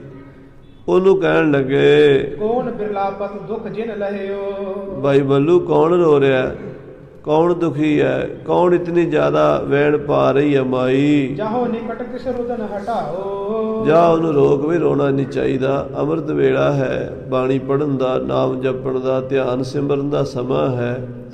ਉਹਨੂੰ ਆਖੋ ਵੀ ਰੋਵੇ ਨਾ, ਰੌਲਾ ਨਾ ਪਾਵੇ। ਧੀਰਜ ਦੇ ਕਰ ਇਮ ਸਮਝਾਓ, ਧੀਰਜ ਦੇ ਕੇ ਸਮਝਾਓ ਉਸ ਮਾਈ ਨੂੰ। ਇਸ ਤਰ੍ਹਾਂ ਆਖੋ, ਅੰਮ੍ਰਿਤ ਵੇਲਾ ਸਭ ਫਲ ਵਾਰੋ। ਅੰਮ੍ਰਿਤ ਵੇਲੇ ਦਾ ਸਮਾਂ ਹੈ, ਸਾਰੇ ਫਲ ਮਿਲਦੇ ਇਸ ਵੇਲੇ। ਅੰਮ੍ਰਿਤ ਵੇਲਾ ਸਚ ਨਾਉ ਵਡਿਆਈ ਵਿਚਾਰ। ਅੰਮ੍ਰਿਤ ਵੇਲਾ ਹੈ, ਸਾਰੇ ਸੁੱਖਾਂ ਦੀ ਪ੍ਰਾਪਤੀ ਹੁੰਦੀ ਹੈ। ਪ੍ਰਭ ਸਿਮਰਨ ਕੋ ਨਾਮ ਸੰਭਾਰੋ, ਮਾਈ ਰੋਣਾ ਛੱਡ ਤੇ ਪਰਮੇਸ਼ਰ ਦਾ ਸਿਮਰਨ ਕਰ। ਵਾਹਿਗੁਰੂ ਨੂੰ, ਨਿਰੰਕਾਰ ਨੂੰ, ਪਰਮੇਸ਼ਰ ਨੂੰ ਚੇਤੇ ਕਰ। ਛਿਮਾ ਕਰੋ ਹੋਵਨ ਲਗ ਪ੍ਰਾਤੀ, ਔਰ ਸਵੇਰ ਦਿਨ ਚੜੇ ਤੱਕ ਗੁਪਤ ਹੋ ਜਾ ਤੇ ਰੌਲਾ ਨਾ ਪਾ। ਉਦੇ ਸੂਰ ਤੇ ਦੁੱਖ ਹੋਏ ਹਾਥੀ, ਜਦੋਂ ਸੂਰਜ ਚੜ੍ਹੇਗਾ, ਦਿਨ ਚੜ੍ਹੇਗਾ, ਤੇਰਾ ਦੁੱਖ ਦੂਰ ਕਰ ਦਿਆਂਗੇ। ਹੁਣ ਬਾਣੀ ਪੜ੍ਹ, ਸਾਨੂੰ ਨਿਤਨੇਮ ਕਰ ਲੈਣ ਦੇ। ਸਾਡਾ ਆਪਣਾ ਅੰਮ੍ਰਿਤ ਵੇਲੇ ਦਾ ਸਮਾਂ ਬਾਣੀ ਪੜ੍ਹਨ ਦਾ, ਨਾਮ ਜਪਣ ਦਾ, ਧਿਆਨ ਸਿਮਰਨ ਦਾ। ਸਮਾਈ ਹੁਣ ਚੁੱਪ ਕਰ ਜਾ, ਦਿਨ ਚੜ੍ਹ ਲੈਣ ਦੇ, ਤੇਰਾ ਦੁੱਖ ਦੂਰ ਹੋ ਜਾਏਗਾ।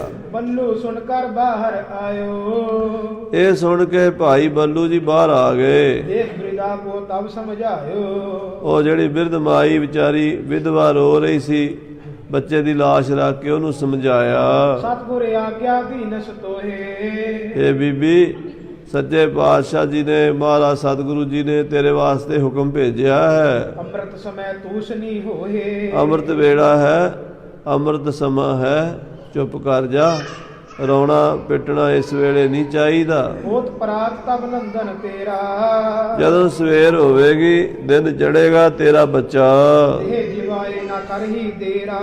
ਮਹਾਰਾਜ ਜਵਾ ਦੇਣਗੇ। ਗੁਰੂ ਅਮਰਦਾਸ ਸੱਚੇ ਪਾਤਸ਼ਾਹ ਦੇਰ ਨਹੀਂ ਕਰਨਗੇ, ਮਹਾਰਾਜ ਕਿਰਪਾ ਕਰਨਗੇ। ਪਰ ਥੋੜਾ ਸਮਾਂ ਉਡੀਕ ਲੈ, ਮਹਾਰਾਜ ਦਾ ਅੰਮ੍ਰਿਤ ਵੇਲੇ ਦਾ ਸਮਾਂ ਨਿਤਨੇਮ ਦਾ ਸਮਾਂ ਹੈ। ਸ਼ਬਦ ਰੁਦਨ ਕੋ ਨਹੀਂ ਉਠਾਵੋ। ਇਹ ਮਾਤਾ ਰੋਣਾ ਪਿੱਟਣਾ ਬੰਦ ਕਰ ਦੇ। ਸੰਗਤਾਂ ਹੋਰ ਵੀ ਬਾਣੀ ਪੜ੍ਹ ਰਹੀਆਂ, ਨਾਮ ਜਪ ਰਹੀਆਂ, ਕੋਈ ਸੇਵਾ ਕਰ ਰਹੇ, ਕੋਈ ਸਿਮਰਨ ਕਰ ਰਹੇ।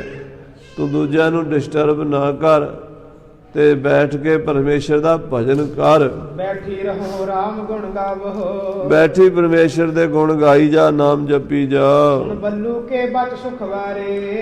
ਇਹ ਬਚਨ ਮਾਈ ਦੇ ਕੰਨਾਂ 'ਚ ਪਏ ਜਿਵੇਂ ਅੰਮ੍ਰਿਤ ਪੈ ਗਿਆ ਹੋਵੇ।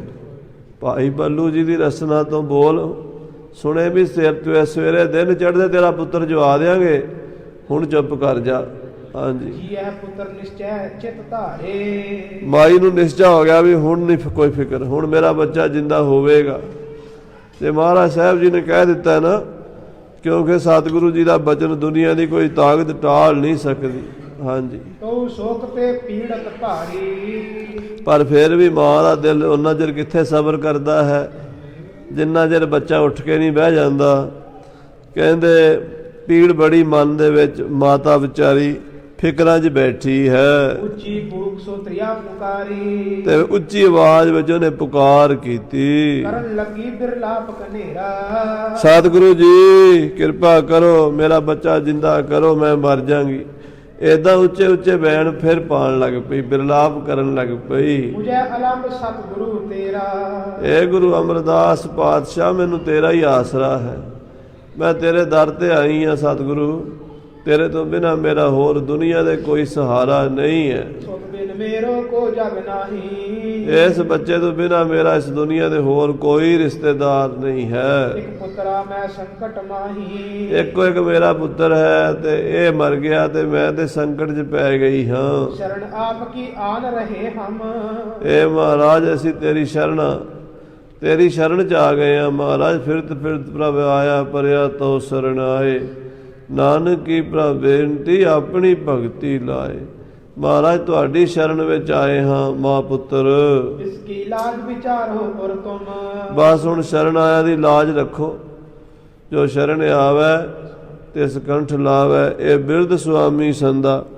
ਤੁਹਾਡਾ ਬਿਰਧ ਹੈ ਗਰੀਬ ਨਵਾਜ, ਸ਼ਰਨ ਆਇਆ ਦੀ ਲਾਜ ਰੱਖਦੇ ਹੋ। ਹਾਏ ਹਾਏ ਕਹਿ ਕੂਕ ਪੁਕਾਰ ਹੈ। ਮਾਈ ਹਾਏ ਹਾਏ ਕਰਕੇ ਰੋਣ ਲੱਗ ਪਈ, ਕੂਕ ਪੁਕਾਰ ਕਰਨ ਲੱਗ ਪਈ। ਪੀਟਤ ਸਿਰ ਕੇ ਬਾਹਰ ਉਠਾਰਾ ਹੈ। ਉਹ ਸਿਰ ਦੇ ਵਾਲ ਪੁੱਟਦੀ ਹੈ, ਬਹੁਤ ਰੋਂਦੀ ਬਿਰਲਾਪ ਕਰਦੀ ਹੈ, ਮਹਾਰਾਜ ਨੂੰ ਬੇਨਤੀਆਂ ਕਰਦੀ ਹੈ, ਗਰੀਬ ਨਵਾਜ ਕਿਰਪਾ ਕਰੋ, ਮੇਰੇ ਬੱਚੇ ਨੂੰ ਜਿੰਦਾ ਕਰੋ। ਤਾਂ ਬੱਲੂ ਨੇ ਆਨ ਸੁਣਾਈ। ਤਾਂ ਇਹ ਗੱਲ ਭਾਈ ਬੱਲੂ ਨੇ ਆ ਕੇ ਸਤਿਗੁਰਾਂ ਨੂੰ ਸੁਣਾਈ। ਸ੍ਰੀ ਪ੍ਰਭ ਮੈਂ ਕਹਿ ਬਹੁ ਸਮਝਾਈ। ਮਹਾਰਾਜ ਜੀ ਮੈਂ ਉਸ ਮਾਈ ਨੂੰ ਬੜਾ ਸਮਝਾਇਆ ਪਰ ਉਹ ਸਮਝਦੀ ਨਹੀਂ ਹੈ, ਸੁਨਤ ਰੁਦਨ ਪੁਨ ਕਰਤ ਕਨੇਰਾ।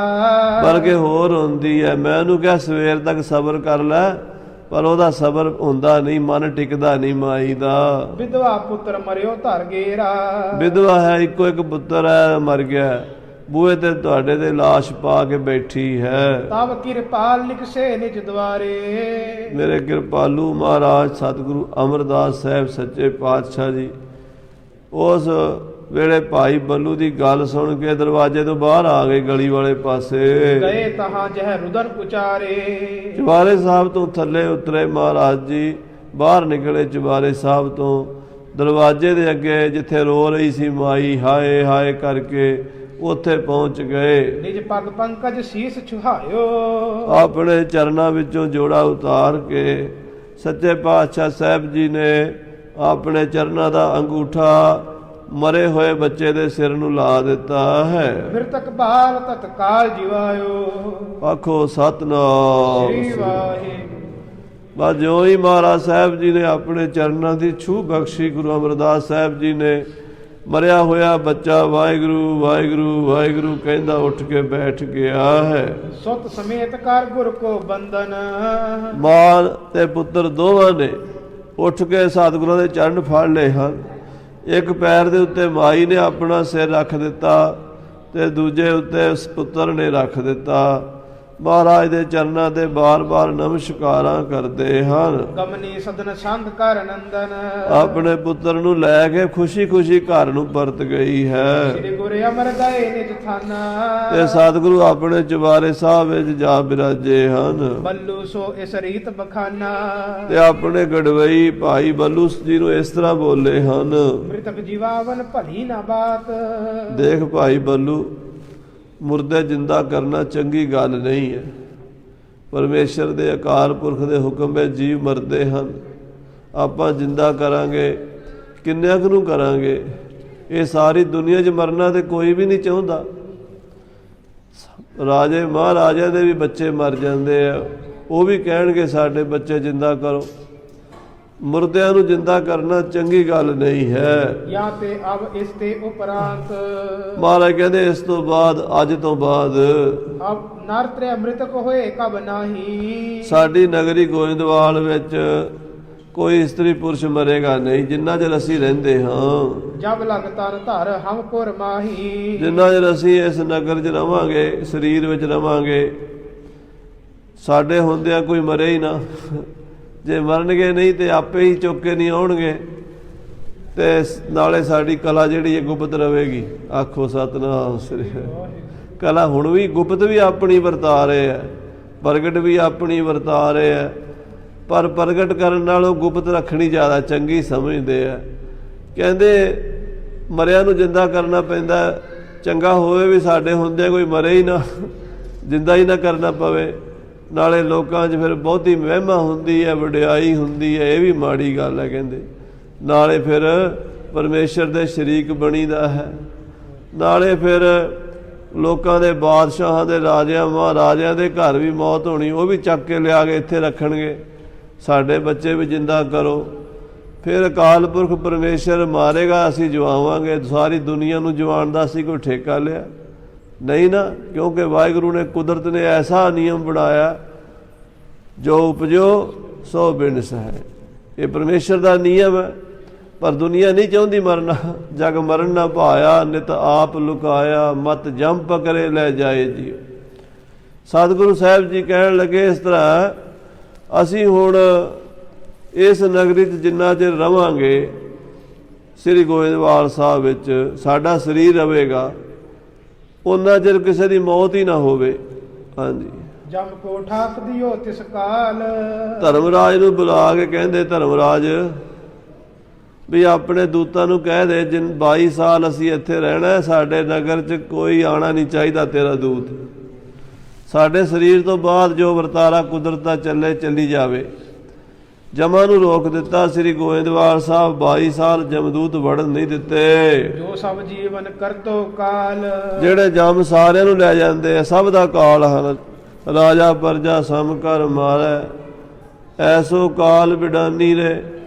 ਰਾਜੇ ਪਰਜੇ ਸਭ ਨੂੰ ਮਾਰਨ ਵਾਲੀ ਸ਼ਕਤੀ, ਉਹਨੂੰ ਵੀ ਮਹਾਰਾਜ ਰੋਕ ਦਿੱਤਾ ਸਤਿਗੁਰੂ ਅਮਰਦਾਸ ਸਾਹਿਬ ਜੀ ਨੇ। ਗੋਇੰਦਵਾਲ ਵਿਖੇ ਨਹਿ ਆਵੋ, ਮਹਾਰਾਜ ਕਹਿੰਦੇ ਗੋਇੰਦਵਾਲ ਵਿਖੇ ਨਹੀਂ ਆਣਾ, ਕਿਸਕੇ ਪ੍ਰਾਣ ਨਹੀਂ ਬਿਨ ਸਾਵੋ। ਕਿਸੇ ਦੇ ਪ੍ਰਾਣ ਨਹੀਂ ਲੈਣੇ ਭਾਈ ਤੂੰ। ਦੋਏ 20 ਸੰਮਤ ਲੋ ਸਤਿਗੁਰ, ਸਾਧ ਸੰਗਤ ਜੀ 2 ਤੇ 22 20, 2 ਤੇ 20 ਯਾਨੀ 22 ਸਾਲ ਤੱਕ ਲੈ ਗਾਦੀ ਕੋ ਬਸਤ ਭਏ ਪੁਰ। ਗੁਰੂ ਸਾਹਿਬ ਗੱਦੀ ਤੇ ਰਹੇ ਆ।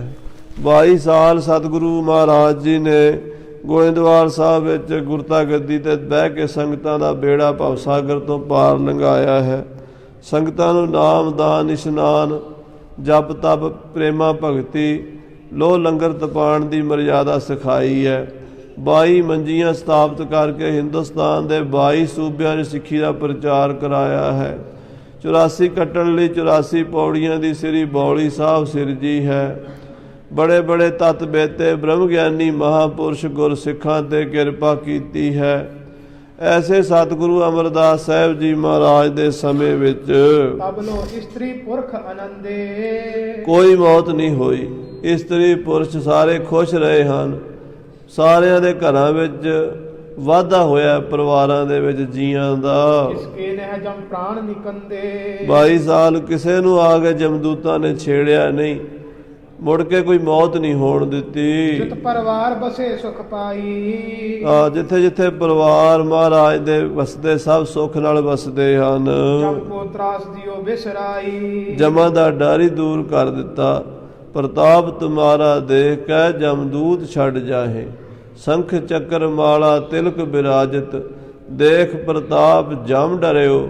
ਇਹ ਭਗਤੀ ਦਾ ਪ੍ਰਤਾਪ ਸ੍ਰੀ ਗੁਰੂ ਅਮਰਦਾਸ ਸਾਹਿਬ ਜੀ ਦਾ ਐਸਾ ਪਿਆ ਹੈ। ਅਚਰਜ ਚਰਿਤ ਗੁਰੂ ਕੇ ਮਹਾ, ਸਤਿਗੁਰੂ ਜੀ ਦੇ ਕੌਤਕ ਬੜੇ ਅਸਚਰਜ, ਬੜੇ ਹੀ ਕੌਤਕ ਮਹਾਰਾਜ ਦੇ ਬਿਸਮਾਦ ਕਰਨ ਵਾਲੇ ਹਨ।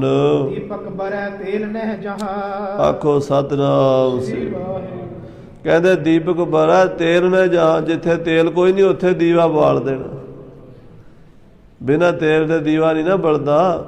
ਤੇ ਗੁਰੂ ਅਮਰਦਾਸ ਪਾਤਸ਼ਾਹ ਬਿਨਾਂ ਤੇਲ ਦੇ ਦੀਵੇ ਜੋਤ ਜਗਾਤੀ ਸਾਰੀ ਦੁਨੀਆ ਵਿੱਚ, ਬਲਿਓ ਚਿਰਾਗ ਅੰਧਿਆਰ ਮੈਂ, ਸਾਰੀ ਦੁਨੀਆ ਦਾ ਹਨੇਰਾ ਦੂਰ ਕਰਤਾ। ਐਸਾ ਦੀਵਾ ਬਾਲਿਆ ਹੈ। ਸਿਕਤਾ ਮਹਿ ਤੇ ਤੇਲ ਨਿਕਾਸ ਹੈ, ਔਰ ਸਾਧ ਸੰਗਤ ਜੀ, ਰੇਤ ਵਿੱਚੋਂ ਤੇਲ ਨਹੀਂ ਨਿਕਲਦਾ, ਰੇਤ ਵਿੱਚੋਂ ਤੇਲ ਨਹੀਂ ਨਿਕਲਦਾ।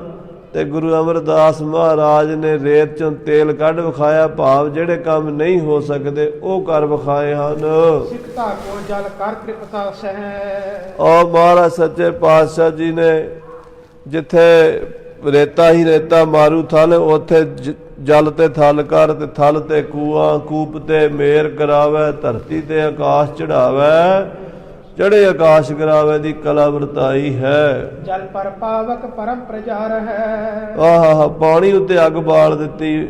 ਜਿਹੜਾ ਕੰਮ ਨਹੀਂ ਹੋ ਸਕਦਾ ਉਹ ਕਰ ਵਿਖਾਇਆ ਹੈ। ਪਾਵਕ ਚੰਦਰ ਸਦ੍ਰਿਸ਼ ਕਰ ਡਾਰ ਹੈ, ਤੇ ਅੱਗ ਨੂੰ ਚੰਦਰਮਾ ਵਰਗੀ ਠੰਡੀ ਕਰ ਵਿਖਾਇਆ ਹੈ। ਚੰਦ ਦਨਿੰਦ ਮਨਿੰਦ ਬਣਾਵੇ ਹੈ, ਔਰ ਚੰਦਰਮਾ ਨੂੰ ਸੂਰਜ ਵਰਗਾ ਗਰਮ ਕਰ ਵਿਖਾਇਆ ਹੈ। ਚਿਤ ਪਰ ਆਨ ਦਨਿੰਦ ਛੁਹਾਵੇ ਹੈ, ਤੇ ਸੂਰਜ ਨੂੰ ਧਰਤੀ ਤੇ ਆ ਛੁਆਇਆ ਹੈ। ਚਿਤ ਕੋ ਵਾਯੂ ਸਮਾਨ ਚਲਾਵੇ ਹੈ, ਤੇ ਧਰਤੀ ਨੂੰ ਹਵਾ ਦੀ ਤਰ੍ਹਾਂ ਉਡਾ ਦਿੱਤਾ ਹੈ। ਵਾਯੂ ਕੋ ਸਮੇਰ ਟਿਕਾਵੇ ਹੈ, ਤੇ ਹਵਾ ਨੂੰ ਪਹਾੜ ਦੀ ਤਰ੍ਹਾਂ ਰੋਕ ਦਿੱਤਾ ਹੈ। ਮੇਰ ਧੂਰ ਕੰਨ ਕਰਹਿ ਉਡਾਵੇ ਹੈ, ਤੇ ਪਹਾੜਾਂ ਨੂੰ ਮਿੱਟੀ ਦੇ ਕਣ ਦੀ ਤਰ੍ਹਾਂ ਉਡਾ ਦੇਣਾ।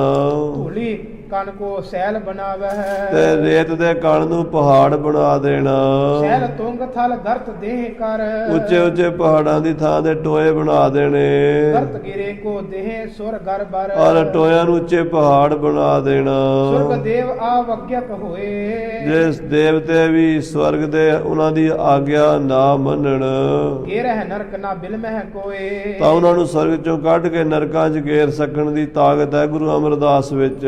ਨਰਕ ਜਾਤ ਨਾ ਜੀਵ ਜੋ ਸਹੇ, ਜਿਹੜੇ ਜੀਵ ਵਿਚਾਰੇ ਨਰਕਾਂ ਵਿੱਚ ਦੁੱਖ ਭੋਗ ਰਹੇ ਹਨ, ਗੁਰ ਕਰਨਾ ਤੇ ਮੁਕਤ ਸੋਲ ਹੈ, ਗੁਰੂ ਦੀ ਕਿਰਪਾ ਨਾਲ ਉਹ ਨਾਰਕੀ ਜੀਵ ਨਰਕਾਂ 'ਚ ਰਹਿਣ ਵਾਲੇ ਮੁਕਤੀ ਪਾ ਲੈਂਦੇ ਹਨ। ਮਿਤ ਪ੍ਰਪੰਚ ਮਿਰਜਾਦ ਬਿਗਾਵਰਾ ਹੈ, ਜਿਹੜੀ ਬ੍ਰਹਮਾ ਦੀ ਬਣਾਈ ਹੋਈ ਮਰਜ਼ਾਦਾ ਹੈ, ਬਿਗੜੇ ਕੀ ਮਿਰਜਾਦ ਸੁਧਾਰ ਹੈ, ਉਹਨੂੰ ਵਿਗਾੜ ਸਕਦੇ ਆ ਤੇ ਵਿਗੜੀ ਨੂੰ ਸੁਧਾਰ ਸਕਦੇ ਗੁਰੂ ਅਮਰਦਾਸ ਜੀ ਮਹਾਰਾਜ। ਚੱਲ ਚਲਾਵੇ ਚਲਤ ਥਿਰਾਵੇ, ਜਿਹੜੇ ਨਹੀਂ ਚੱਲਣ ਵਾਲੀ ਚੀਜ਼ ਉਹ ਚੱਲਣ ਲਾ ਦਿੰਦੇ ਆ, ਤੇ ਜਿਹੜੀ ਚੱਲਣ ਵਾਲੀ ਉਹਨੂੰ ਰੋਕ ਕੇ ਵਿਖਾ ਦਿੰਦੇ ਆ। ਹਵਾ ਨਹੀਂ ਰੁਕਦੀ ਸਾਧ ਸੰਗਤ ਜੀ, ਗੁਰੂ ਅਮਰਦਾਸ ਰੋਕ ਸਕਦੇ ਨੇ। ਤੇ ਪੱਥਰ ਪਹਾੜ ਤੇ ਕੰਧਾਂ ਤੁਰਦੀਆਂ ਨਹੀਂ, ਗੁਰੂ ਅਮਰਦਾਸ ਤੋਰ ਸਕਦੇ ਨੇ। ਰਾਉ ਰੰਗ ਰਾਉ ਬਣਾਵੇ, ਰਾਜੇ ਨੂੰ ਭਿਖਾਰੀ ਤੇ ਭਿਖਾਰੀਆਂ ਨੂੰ ਰਾਜੇ ਬਣਾ ਸਕਦੇ ਨੇ। ਅਚਰਜ ਸਤਿਗੁਰ ਕੇ ਖੇਲ, ਇਹ ਗੁਰੂ ਸਾਹਿਬ ਦੇ ਅਚਰਜ ਕੌਤਕ ਨੇ ਜਿਹੜੇ ਨਹੀਂ ਹੋ ਸਕਦੇ। ਆਖੋ ਸਤਿਨਾਮ ਸ੍ਰੀ। ਆ ਕਿੰਨੀਆਂ ਮਿਸਾਲਾਂ ਦਿੱਤੀਆਂ ਨੇ। ਇਹ ਹੋ ਨਹੀਂ ਸਕਦੀਆਂ। ਰੇਤ ਚੋਂ ਕਦੀ ਤੇਲ ਨਹੀਂ ਨਿਕਲਿਆ, ਤੇ ਕੰਧਾਂ ਕਦੀ ਤੁਰੀਆਂ ਕੋਈ ਨਹੀਂ। ਤੇ ਸਾਧ ਸੰਗਤ ਜੀ, ਚੰਦਰਮਾ ਕਦੀ ਗਰਮ ਨਹੀਂ ਹੋਇਆ, ਸੂਰਜ ਕਦੀ ਠੰਡਾ ਨਹੀਂ ਹੋਇਆ, ਧਰਤੀ ਕਦੀ ਹਵਾ ਦੀ ਤਰ੍ਹਾਂ ਉੱਡ ਨਹੀਂ ਸਕਦੀ, ਤੇ ਹਵਾ ਕਦੀ ਦਰਖਤਾਂ ਦੀ ਤਰ੍ਹਾਂ ਜਾਂ ਪਹਾੜਾਂ ਦੀ ਤਰ੍ਹਾਂ ਰੁਕ ਨਹੀਂ ਸਕਦੀ। ਗੁਰੂ ਅਮਰਦਾਸ ਮਹਾਰਾਜ ਸਭ ਕੁਝ ਕਰ ਸਕਦੇ ਹਨ। ਜਿਨ ਕੋ ਕੋਈ ਨਾ ਸਾਕਸ ਪੇਲ, ਗੁਰੂ ਦੇ ਹੁਕਮ ਨੂੰ ਕੋਈ ਨਹੀਂ ਮੋੜ ਸਕਦਾ। ਗੁਰੂ ਦੇ ਭਾਣੇ ਤੋਂ ਕੋਈ ਬਾਹਰ ਨਹੀਂ ਜਾ ਸਕਦਾ। ਸਭ ਤੇ ਵੱਡ ਸਮਰੱਥ ਗੁਰਦੇਵ, ਸਾਰਿਆਂ ਤੋਂ ਵੱਡੀ ਤਾਕਤ, ਸਭ ਤੇ ਵੱਡਾ ਸਤਿਗੁਰੂ ਨਾਨਕ, ਜਿਨ ਕਲ ਰਾਖੀ ਮੇਰੀ। ਹਾਂਜੀ, ਚਾਹੇ ਸ਼ੁਕਰ ਹੈ ਪ੍ਰਭੂ ਸਮਰੱਥ। ਮਹਾਰਾਜ ਸੱਚੇ ਪਾਤਸ਼ਾਹ ਗੁਰੂ ਅਮਰਦਾਸ ਸਾਹਿਬ ਜੀ ਜੋ ਚਾਣ ਕਰ ਸਕਦੇ ਐ। ਸਰਬ ਕਲਾ ਸਮਰੱਥ ਸਤਿਗੁਰੂ ਹਨ। ਭੰਨਨ ਘੜਨ ਜਿਨੋਂ ਕੇ ਹੱਥ, ਭੰਨਣਾ ਘੜਨਾ ਉਹਨਾਂ ਦੇ ਹੱਥ ਵਿੱਚ ਹੈ। ਆਪੇ ਸਵਾਰ ਦੇਣ, ਆਪੇ ਵਿਗਾੜ ਦੇਣ, ਵਿਗੜੀ ਸਵਾਰ ਦੇਣ, ਸੁਧਰੀ ਵਿਗਾੜ ਦੇਣ। ਉਹਨਾਂ ਨੂੰ ਉਹਨਾਂ ਦੇ ਵੱਸ ਦੀ ਖੇਡ ਹੈ। ਤਦਪ ਜੋ ਆਵਤ ਚਲੀ ਅਨਾਦ, ਫਿਰ ਵੀ ਜਿਹੜੀ ਅਨਾਦੀ ਮਰਿਆਦਾ ਚੱਲੀ ਆਉਂਦੀ ਉਹਨੂੰ ਛੇਤੀ ਕੀਤਿਆਂ ਵਿਗਾੜਦੇ ਨਹੀਂ। ਆਖੋ ਸਤਿਨਾਮ ਸ੍ਰੀ। ਅਕਾਲ ਪੁਰਖ ਦੀ ਬਣਾਈ ਹੋਈ ਖੇਡ ਨੂੰ ਛੇੜਦੇ ਨਹੀਂ। ਭਾਣੇ ਵਿੱਚ ਰਹਿਣਾ। ਹੁਕਮੈ ਅੰਦਰ ਸਭ ਕੋ, ਬਾਹਰ ਹੁਕਮ ਨਾ ਕੋਏ। ਨਾਨਕ ਹੁਕਮੈ ਜੇ ਬੁੱਝੈ, ਤਾਂ ਹਉਮੈ ਕਹੈ ਨਾ ਕੋਏ। ਐਸੀ ਨਿਮਰਤਾ ਦੇ ਪੁੰਜ ਹਨ ਸਤਿਗੁਰੂ ਜੀ। ਪਰਮੇਸ਼ਰ ਦੇ ਭਾਣੇ 'ਚ ਦਖਲ ਨਹੀਂ ਦਿੰਦੇ। ਰਾਖਣ ਹੇਤ ਰਖੈ ਮਿਰਜਾਦ, ਪਿਛਲੇ ਅਕਾਲ ਪੁਰਖ ਦੀ ਬਣਾਈ ਹੋਈ ਮਰਜ਼ਾਦਾ ਨੂੰ ਕਾਇਮ ਰੱਖਣ ਲਈ ਮਰਿਆਦਾ 'ਚ ਹੀ ਰਹਿੰਦੇ ਆ। ਉਹ ਆਪਣੀ ਸ਼ਕਤੀ ਨੂੰ, ਆਪਣੀ ਕਲਾ ਨੂੰ ਜ਼ਾਹਰ ਨਹੀਂ ਹੋਣ ਦਿੰਦੇ। ਦਇਆ ਸਿੰਧ ਸਿੱਖ ਵਤਸਲ ਮਹਾ, ਮਹਾਰਾਜ ਦਇਆ ਦੇ ਸਮੁੰਦਰ ਹਨ। ਜਿਵੇਂ ਬੱਚੇ ਨੂੰ ਗਾਂ ਪ੍ਰੇਮ ਕਰਦੀ ਹੈ ਨਾ, ਜਿਵੇਂ ਬੱਚੇ ਨੂੰ ਮਾਂ ਪ੍ਰੇਮ ਕਰਦੀ ਹੈ, ਇਉਂ ਭਗਤ ਵਛਲ ਸਤਿਗੁਰੂ ਆਪਣੇ ਸਿੱਖਾਂ ਨੂੰ ਪ੍ਰੇਮ ਕਰਦੇ ਹਨ। ਜਸ ਵਿਸਤਰੀਤ ਭਇਓ ਜੈ ਕਹਾ, ਸਾਰੀ ਦੁਨੀਆ ਦੇ ਸ੍ਰੀ ਗੁਰੂ ਅਮਰਦਾਸ ਸਾਹਿਬ ਦਾ ਜਸ ਪਸਰ ਗਿਆ ਹੈ। ਭਲੇ ਅਮਰਦਾਸ ਗੁਣ ਤੇਰੇ, ਤੇਰੀ ਉਪਮਾ ਤੋਏ ਬਣਿਆ। ਬੱਚਾ ਬੱਚਾ ਗੁਰੂ ਅਮਰਦਾਸ ਮਹਾਰਾਜ ਦੇ ਨਾਮ ਦੇ ਜੈਕਾਰੇ ਲਾਉਂਦਾ ਹੈ। ਨਿਜ ਪੁਰ ਮੈਂ ਗੁਰ ਪੁਰਖ ਅਗਾਧ, ਲੋਕ ਕਹਿੰਦੇ ਸਾਡੀ ਨਗਰੀ 'ਚ, ਸਾਡੇ ਪਿੰਡ 'ਚ, ਸਾਡੇ ਘਰ 'ਚ ਅਗਾਧ ਪੁਰਖ ਪਰਮੇਸ਼ਰ ਰਹਿੰਦਾ ਹੈ, ਰੱਬ ਰਹਿੰਦਾ ਹੈ। ਇਸ ਨਗਰੀ ਦੇ ਵਿੱਚ ਭੂਤ ਰਹਿੰਦੇ ਸਨ। ਜਿਹੜੀ ਸਾਧ ਸੰਗਤ ਜੀ ਸ਼ੇਰ ਸ਼ਾਹ ਸੂਰੀ ਨੇ ਸੜਕ ਬਣਾਈ, ਕਲਕੱਤੇ ਤੋਂ ਪਿਸ਼ਾਵਰ ਤੱਕ ਜੀਟੀ ਰੋਡ ਆਪਣੇ ਅੰਬਾਲੇ ਤੋਂ ਵੀ ਲੰਘਦੀ ਹੈ। ਜਿਹੜੀ ਅੰਬਾਲੇ ਤੋਂ ਲੁਧਿਆਣਾ, ਜਲੰਧਰ, ਹੁਣ ਅੰਮ੍ਰਿਤਸਰ ਵੱਲ ਜਾਂਦੀ। ਪਹਿਲਾਂ ਇਹ ਜਾਂਦੀ ਸੀ ਗੋਇੰਦਵਾਲ ਸਾਹਿਬ ਵੱਲੋਂ ਝਬਾਲ, ਫਿਰ ਅੱਗੇ ਲਾਹੌਰ ਜਾਂਦੀ ਸੀ। ਉਹਦੇ ਉੱਤੇ ਵਸਿਆ ਸੀ ਗੋਇੰਦਵਾਲ। ਅਤੇ ਗੋਇੰਦਵਾਲ ਸਾਹਿਬ ਜਿਹੜਾ ਵੀ ਲਾਹੌਰ ਤੋਂ ਦਿੱਲੀ ਜਾਂਦਾ ਸੀ, ਇੱਥੋਂ ਲੰਘ ਕੇ ਜਾਣਾ ਪੈਂਦਾ ਸੀ। ਜਦੋਂ ਗੋਇੰਦਵਾਲ ਦੀ ਧਰਤੀ ਆਉਂਦੀ ਸੀ, ਲੋਕ ਛੇਤੀ ਛੇਤੀ ਇੱਥੋਂ ਭੱਜ ਜਾਂਦੇ ਸੀ, ਮੂੰਹ ਪਰੇ ਕਰ ਲੈਂਦੇ ਸੀ। ਕਹਿੰਦੇ ਤੇ ਭੂਤ ਰਹਿੰਦੇ, ਜਿੰਨ ਰਹਿੰਦੇ, ਦੈਤ ਰਹਿੰਦੇ, ਇੱਥੇ ਦਿਓ ਰਹਿੰਦੇ। ਇੱਥੇ ਡਰਦੇ ਮਾਰੇ ਪਤਾ ਨਹੀਂ ਕਦੋਂ ਦਾ ਉੱਥੇ ਇਹ ਡਰ ਬੈਠਾ ਹੋਇਆ ਸੀ ਲੋਕਾਂ ਦੇ। ਜਦੋਂ ਗੁਰੂ ਅਮਰਦਾਸ ਆ ਗਏ, ਥਾਂ ਥਾਂ ਦੇ ਭਜਨ ਕੀਰਤਨ ਹੋਣ ਲੱਗ ਪਿਆ। ਸਾਰੀਆਂ ਰੂਹਾਂ ਮਾੜੀਆਂ ਕੱਢਤੀਆਂ ਇੱਥੋਂ। ਪਸ਼ੂ ਪ੍ਰੇਤ ਮੁਗਧ ਕੋ ਉਤਾਰੇ, ਸਾਰਿਆਂ ਦਾ ਕਲਿਆਣ ਕਰਤਾ, ਭਜਾਤੇ ਸਾਰੇ ਇੱਥੋਂ। ਗੋਇੰਦਵਾਲ ਗੋਬਿੰਦਪੁਰੀ ਸਮ ਜਲਣ ਤੀਰ ਵਿਪਾਸ ਬਣਾਇਓ। ਪਰਮੇਸ਼ਰ ਦੀ ਨਗਰੀ ਵਰਗਾ ਨਗਰੀ ਬਣਾਤੀ, ਸੱਚਖੰਡ ਬਣਾਤਾ। ਦੋ ਰਾਹੀ ਲੰਘੇ ਜਾਂਦੇ, ਦੋ ਰਾਹੀ ਲੰਘੇ ਜਾਂਦੇ। ਇੱਕ ਕਹਿੰਦਾ ਓਏ ਮੂੰਹ ਇੱਧਰ ਕਰ ਲਾ। ਉਹ ਕਹਿੰਦਾ ਕਿਉਂ? ਕਹਿੰਦੇ ਇੱਥੇ ਭੂਤ ਰਹਿੰਦੇ ਨੇ, ਇੱਥੇ ਭੂਤ ਰਹਿੰਦੇ ਨੇ। ਨਿੱਕੇ ਬੱਚੇ ਗੁੱਲੀ ਡੰਡਾ ਖੇਡਦੇ, ਉਹ ਸੁਣ ਲਿਆ ਉਹਨਾਂ ਨੇ। ਉਹ 8-8 ਸਾਲ ਦੇ ਬੱਚੇ ਉਹਨਾਂ ਰਾਹੀਆਂ ਨੂੰ ਕਹਿੰਦੇ ਨਾ ਭਾਈ, ਹੁਣ ਸਾਡੇ ਪਿੰਡ ਭੂਤ ਨਹੀਂ ਰਹਿੰਦੇ, ਹੁਣ ਸਾਡੇ ਪਿੰਡ ਗੁਰੂ ਅਮਰਦਾਸ ਰਹਿੰਦੇ ਆ। ਗੁਰੂ ਅਮਰਦਾਸ ਪਾਤਸ਼ਾਹ ਮਹਾਰਾਜ ਦੀ ਕਿਰਪਾ ਰਹਿੰਦੀ ਹੈ, ਉਹਨਾਂ ਦੀ ਬਾਣੀ ਦਾ ਪ੍ਰਚਾਰ ਹੈ। ਐਸਾ ਸੱਚੇ ਪਾਤਸ਼ਾਹ ਜੀ ਨੇ ਨਗਰ ਤੇ ਕਿਰਪਾ ਕੀਤੀ, ਸੱਚਖੰਡ ਬਣਾ ਦਿੱਤਾ ਹੈ। ਵਰਜੀ ਆਦਰੋ ਵਿਆਦ ਉਪਾਧ, ਕਹਿੰਦੇ ਆਦੀਆਂ ਵਿਆਦੀਆਂ ਉਪਾਧੀਆਂ ਨੇੜੇ ਨਹੀਂ ਹੋਣਗੀਆਂ, ਵਰਜ ਦਿੱਤੀਆਂ ਹਨ। ਅਬ ਅਕਬਰ ਦਿੱਲੀ ਤੇ ਆਵਾ, ਅਕਬਰ ਬਾਦਸ਼ਾਹ ਗੁਰੂ ਸਾਹਿਬਾਂ ਦੇ ਚਰਨਾਂ 'ਚ ਹਾਜ਼ਰੀ ਭਰਨ ਲਈ ਦਿੱਲੀ ਤੋਂ ਆਇਆ ਹੈ। ਸਲਤਾ ਉਤਰ ਸਿਵਰ ਨਿਜ ਪਾਵਾ, ਉਹਨੇ ਦਰਿਆ ਬਿਆਸਾ ਪਾਰ ਕੀਤਾ। ਇਹ ਜੀਟੀ ਰੋਡ ਇੱਥੋਂ ਲੰਘਦਾ ਸੀ ਨਾ, ਸਾਰੇ ਇੱਥੋਂ ਦਰਿਆ ਪਾਰ ਕਰਦੇ ਸੀ।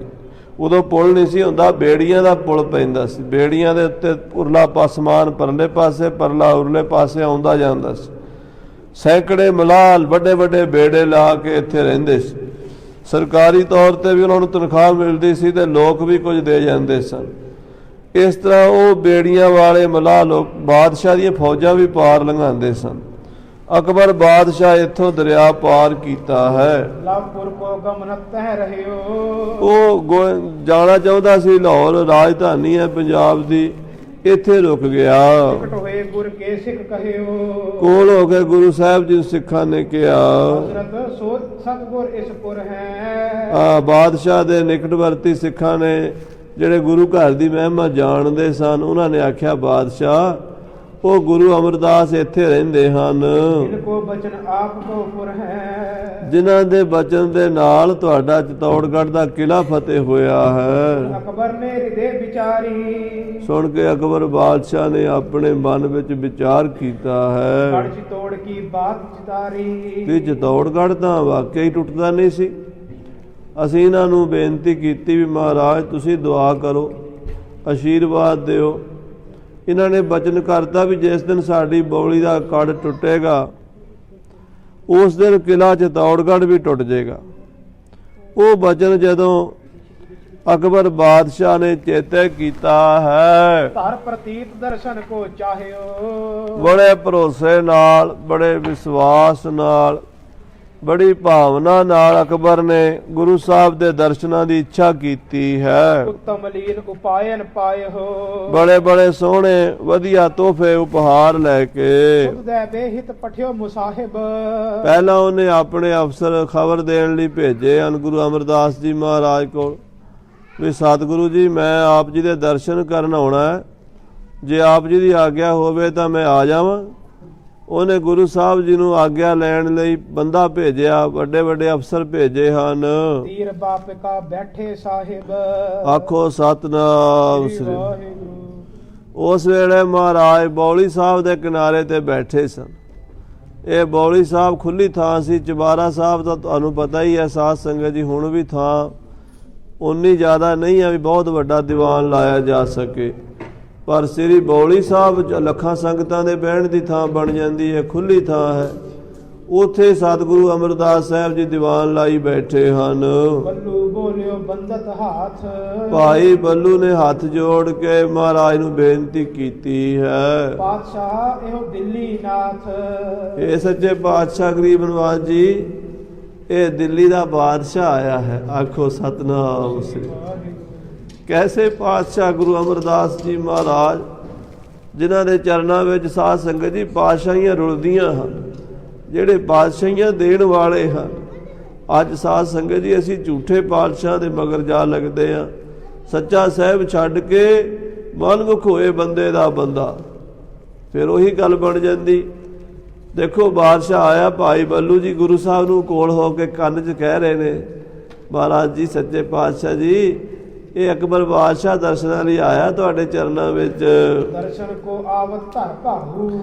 ਤੇ ਅੱਜ ਤੁਹਾਡੇ ਤੋਂ ਆਗਿਆ ਮੰਗ ਰਿਹਾ। ਉਹਦੇ ਬੰਦੇ ਆਏ ਨੇ, ਉਹਦੇ ਸੇਵਕ ਆਏ ਨੇ, ਤਾਂ ਇਹ ਆਗਿਆ ਲੈਣ ਆਏ ਨੇ ਵੀ ਆਪ ਜੀ ਦੇ ਦਰਸ਼ਨ ਕਰਨੇ ਨੇ। ਚਾਹੀਏ ਪਾਵੜੇ ਇਸ ਅਗਵਾਉ। ਤੇ ਮਹਾਰਾਜ ਜੀ ਬਾਦਸ਼ਾਹ ਆਇਆ ਹੈ, ਉਹ ਜਿੱਥੇ ਤੰਬੂ ਲੱਗੇ ਨੇ ਉੱਥੋਂ ਤੋਂ ਲੈ ਕੇ ਇੱਥੇ ਆਵੇਗਾ। ਗਲੀਆਂ ਸਫਾ ਕਰਾ ਦਈਏ, ਗਲੀਆਂ ਦੇ ਵਿੱਚ ਪਾਵੜੇ ਵਿਛਾ ਦਈਏ ਮੈਟ, ਤਾਂ ਕਿ ਬਾਦਸ਼ਾਹ ਆ ਸਕੇ। ਕਹਿੰਦੇ ਭਾਈ ਬੱਲੂ ਨੇ ਗੁਰੂ ਸਾਹਿਬ ਦੀ ਆਗਿਆ ਲੈ ਲਈ ਤੇ ਗਲੀਆਂ ਬਾਜ਼ਾਰ ਸਾਫ਼ ਕਰ ਦਿੱਤੇ। ਬੜੇ ਸੋਹਣੇ ਕੀਮਤੀ ਬਸਤਰ ਵਿਛਾ ਦਿੱਤੇ। ਉਧਰੋਂ ਅਕਬਰ ਤੰਬੂ ਚੋਂ ਬਾਹਰ ਨਿਕਲਿਆ।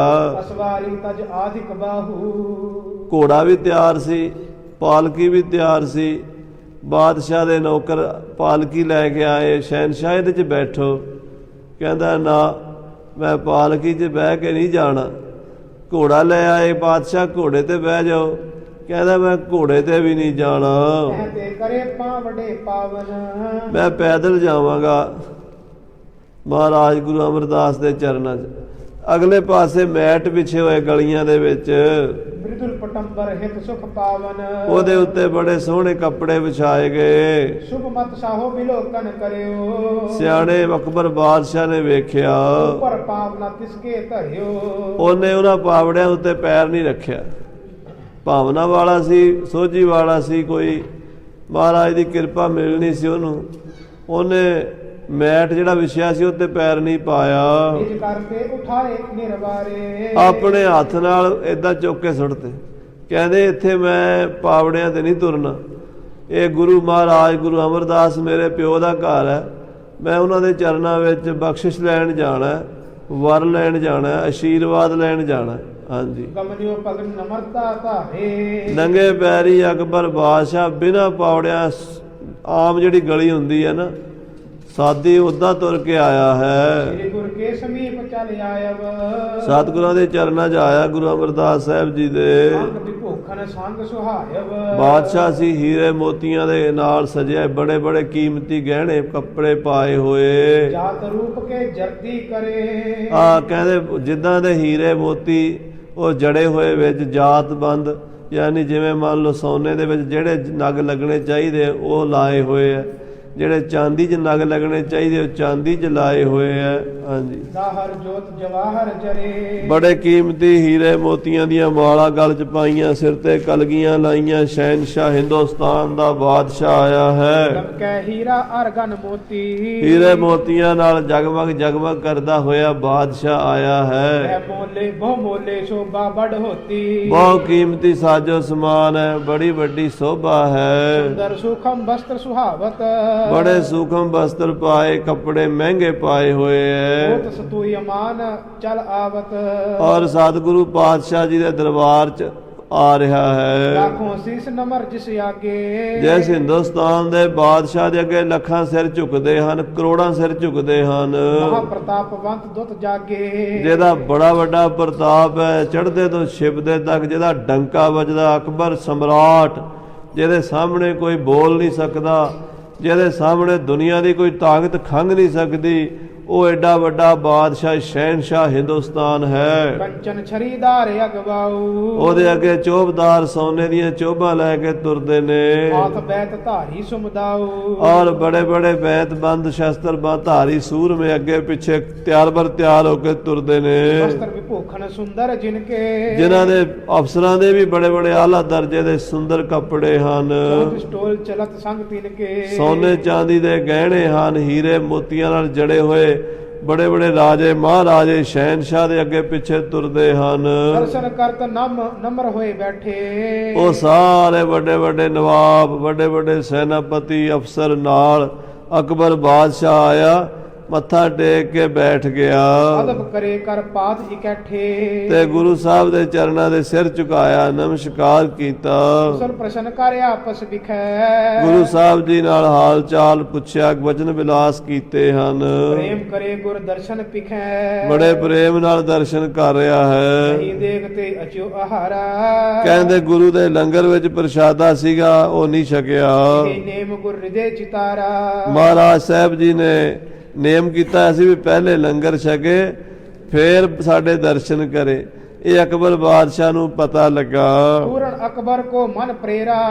ਤੇ ਸਤਿਗੁਰੂ ਜੀ ਨੇ ਵੇਖਿਆ ਵੀ ਇਹ ਅੱਜ ਬਿਨਾਂ ਲੰਗਰ ਛਕਿਆ ਸਾਡੇ ਕੋਲ ਆ ਗਿਆ ਤੇ ਸਾਡਾ ਨਿਯਮ ਪੂਰਾ ਹੋਣਾ ਚਾਹੀਦਾ। ਆਪ ਹੀ ਅੰਦਰੋਂ ਹੀ ਕਲਾ ਵਰਤਾਤੀ, ਅਕਬਰ ਦੇ ਮਨ ਵਿੱਚ ਫੁਰਨਾ ਕਰ ਦਿੱਤਾ। ਹੱਥ ਜੋੜ ਬੋਲਿਓ ਤਿਸ ਬੇਰਾ। ਤੇ ਹੱਥ ਜੋੜ ਕੇ ਅਕਬਰ ਬੋਲਿਆ, ਗੁਰੂ ਸਾਹਿਬ ਕਿਆ ਖਾਣਾ ਖਾਵੋ। ਕਹਿੰਦਾ ਗੁਰੂ ਸਾਹਿਬ ਕੀ ਖਾਂਦੇ ਹੋ, ਖਾਣਾ ਕਿਹੜਾ ਖਾਂਦੇ ਹੋ, ਤੁਹਾਡੀ ਖੁਰਾਕ ਕਿੱਦਾਂ ਦੀ ਹੈ, ਇਸ ਮਹਿ ਰੁਚ ਚਿਤ ਤੇ ਉਪਜਾਵੋ। ਆਪ ਜੀ ਕਿੱਦਾਂ ਦਾ ਭੋਜਨ ਪਸੰਦ ਕਰਦੇ ਹੋ। ਸਤਿਗੁਰ ਕਹਿਓ ਸੋ ਚਿਤ ਰੁਚ ਊਨਾ। ਮਹਾਰਾਜ ਸੱਚੇ ਪਾਤਸ਼ਾਹ ਜੀ ਕਹਿਣ ਲੱਗੇ, ਕਹਿੰਦੇ ਸਾਡੇ ਮਨ ਵਿੱਚ ਕੋਈ ਇੱਛਾ ਨਹੀਂ ਹੈ, ਕੋਈ ਰੁਚੀ ਨਹੀਂ ਹੈ, ਸਾਡਾ ਚਿੱਤ ਜਿਹੜਾ ਉਹ ਰੁਚੀ ਵੱਲੋਂ ਹੀਣ ਊਨਾ ਹੈ, ਭਾਵ ਸਾਡੇ ਮਨ ਵਿੱਚ ਖਾਣ ਦੀ ਇੱਛਾ ਨਹੀਂ ਹੈ। ਉਹ ਓਗਰਾ ਲਵਨ ਵਿਹੂਨਾ। ਅਸੀਂ ਖਾਂਦੇ ਆ ਓਗਰਾ, ਉਹ ਵੀ ਲੂਣ ਤੋਂ ਬਿਨਾਂ, ਨਾ ਲੂਣ ਪਾਉਂਦੇ ਆ, ਨਾ ਉਹਨੂੰ ਕੋਈ ਤੜਕਾ ਲੱਗਦਾ ਹੈ, ਨਾ ਉਹਦੇ ਵਿੱਚ ਕੋਈ ਮਿਰਚ ਮਸਾਲਾ। ਲੂਣਾ ਓਗਰਾ ਉਬਾਲ ਕੇ ਛਕਦੇ ਹਾਂ। ਇਸ ਕੋ ਇੱਕ ਬਾਰ ਘਰ ਖਾਵਨ। 24 ਘੰਟਿਆਂ 'ਚ ਇੱਕ ਟਾਈਮ ਛਕਦੇ ਹਾਂ। ਅਸ਼ਟ ਜਾਮ ਲਗ ਹੋਏ ਤ੍ਰਿਪਤਾਵਨ। 8 ਪੈਰ ਕੋਈ ਹੋਰ ਖੁਰਾਕ ਨਹੀਂ ਖਾਂਦੇ। ਜਲ ਜ਼ਰੂਰ ਛਕ ਲੈਂਦੇ ਆ ਇੱਕ ਦੋ ਵਾਰੀ, ਪਰ ਓਗਰਾ ਇੱਕੋ ਟਾਈਮ ਹੀ ਛਕਦੇ ਹਾਂ। ਸੁਲਤਾਨ ਬਿਸ਼ਮਤਾ ਪਾਇਵ। ਸੁਣ ਕੇ ਬਾਦਸ਼ਾਹ ਹੈਰਾਨ ਹੋ ਗਿਆ ਬ੍ਰਿਧ ਦੇਹ ਨਹਿ ਓਜ ਰਹਾਇਵ।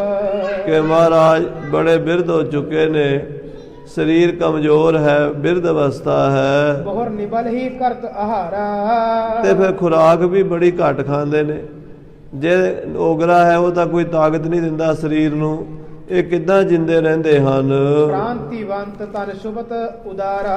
ਤੇ ਸਰੀਰ ਦੀ ਕ੍ਰਾਂਤੀ ਬੜੀ ਜ਼ਿਆਦਾ, ਚਿਹਰੇ ਤੋਂ ਚਮਕ ਬੜੀ ਜ਼ਿਆਦਾ ਪੈ ਰਹੀ ਹੈ। ਕਰ ਜੋਰਤ ਕਹਿ ਮਿਹਰ ਕਰੀ ਜਹ। ਹੱਥ ਜੋੜ ਕੇ ਕਹਿਣ ਲੱਗਾ ਸੱਚੇ ਪਾਤਸ਼ਾਹ ਕਿਰਪਾ ਕਰੋ, ਵਹੀ ਤਵਰਕ ਮੁਝ ਕੋ ਦੀਜਹ।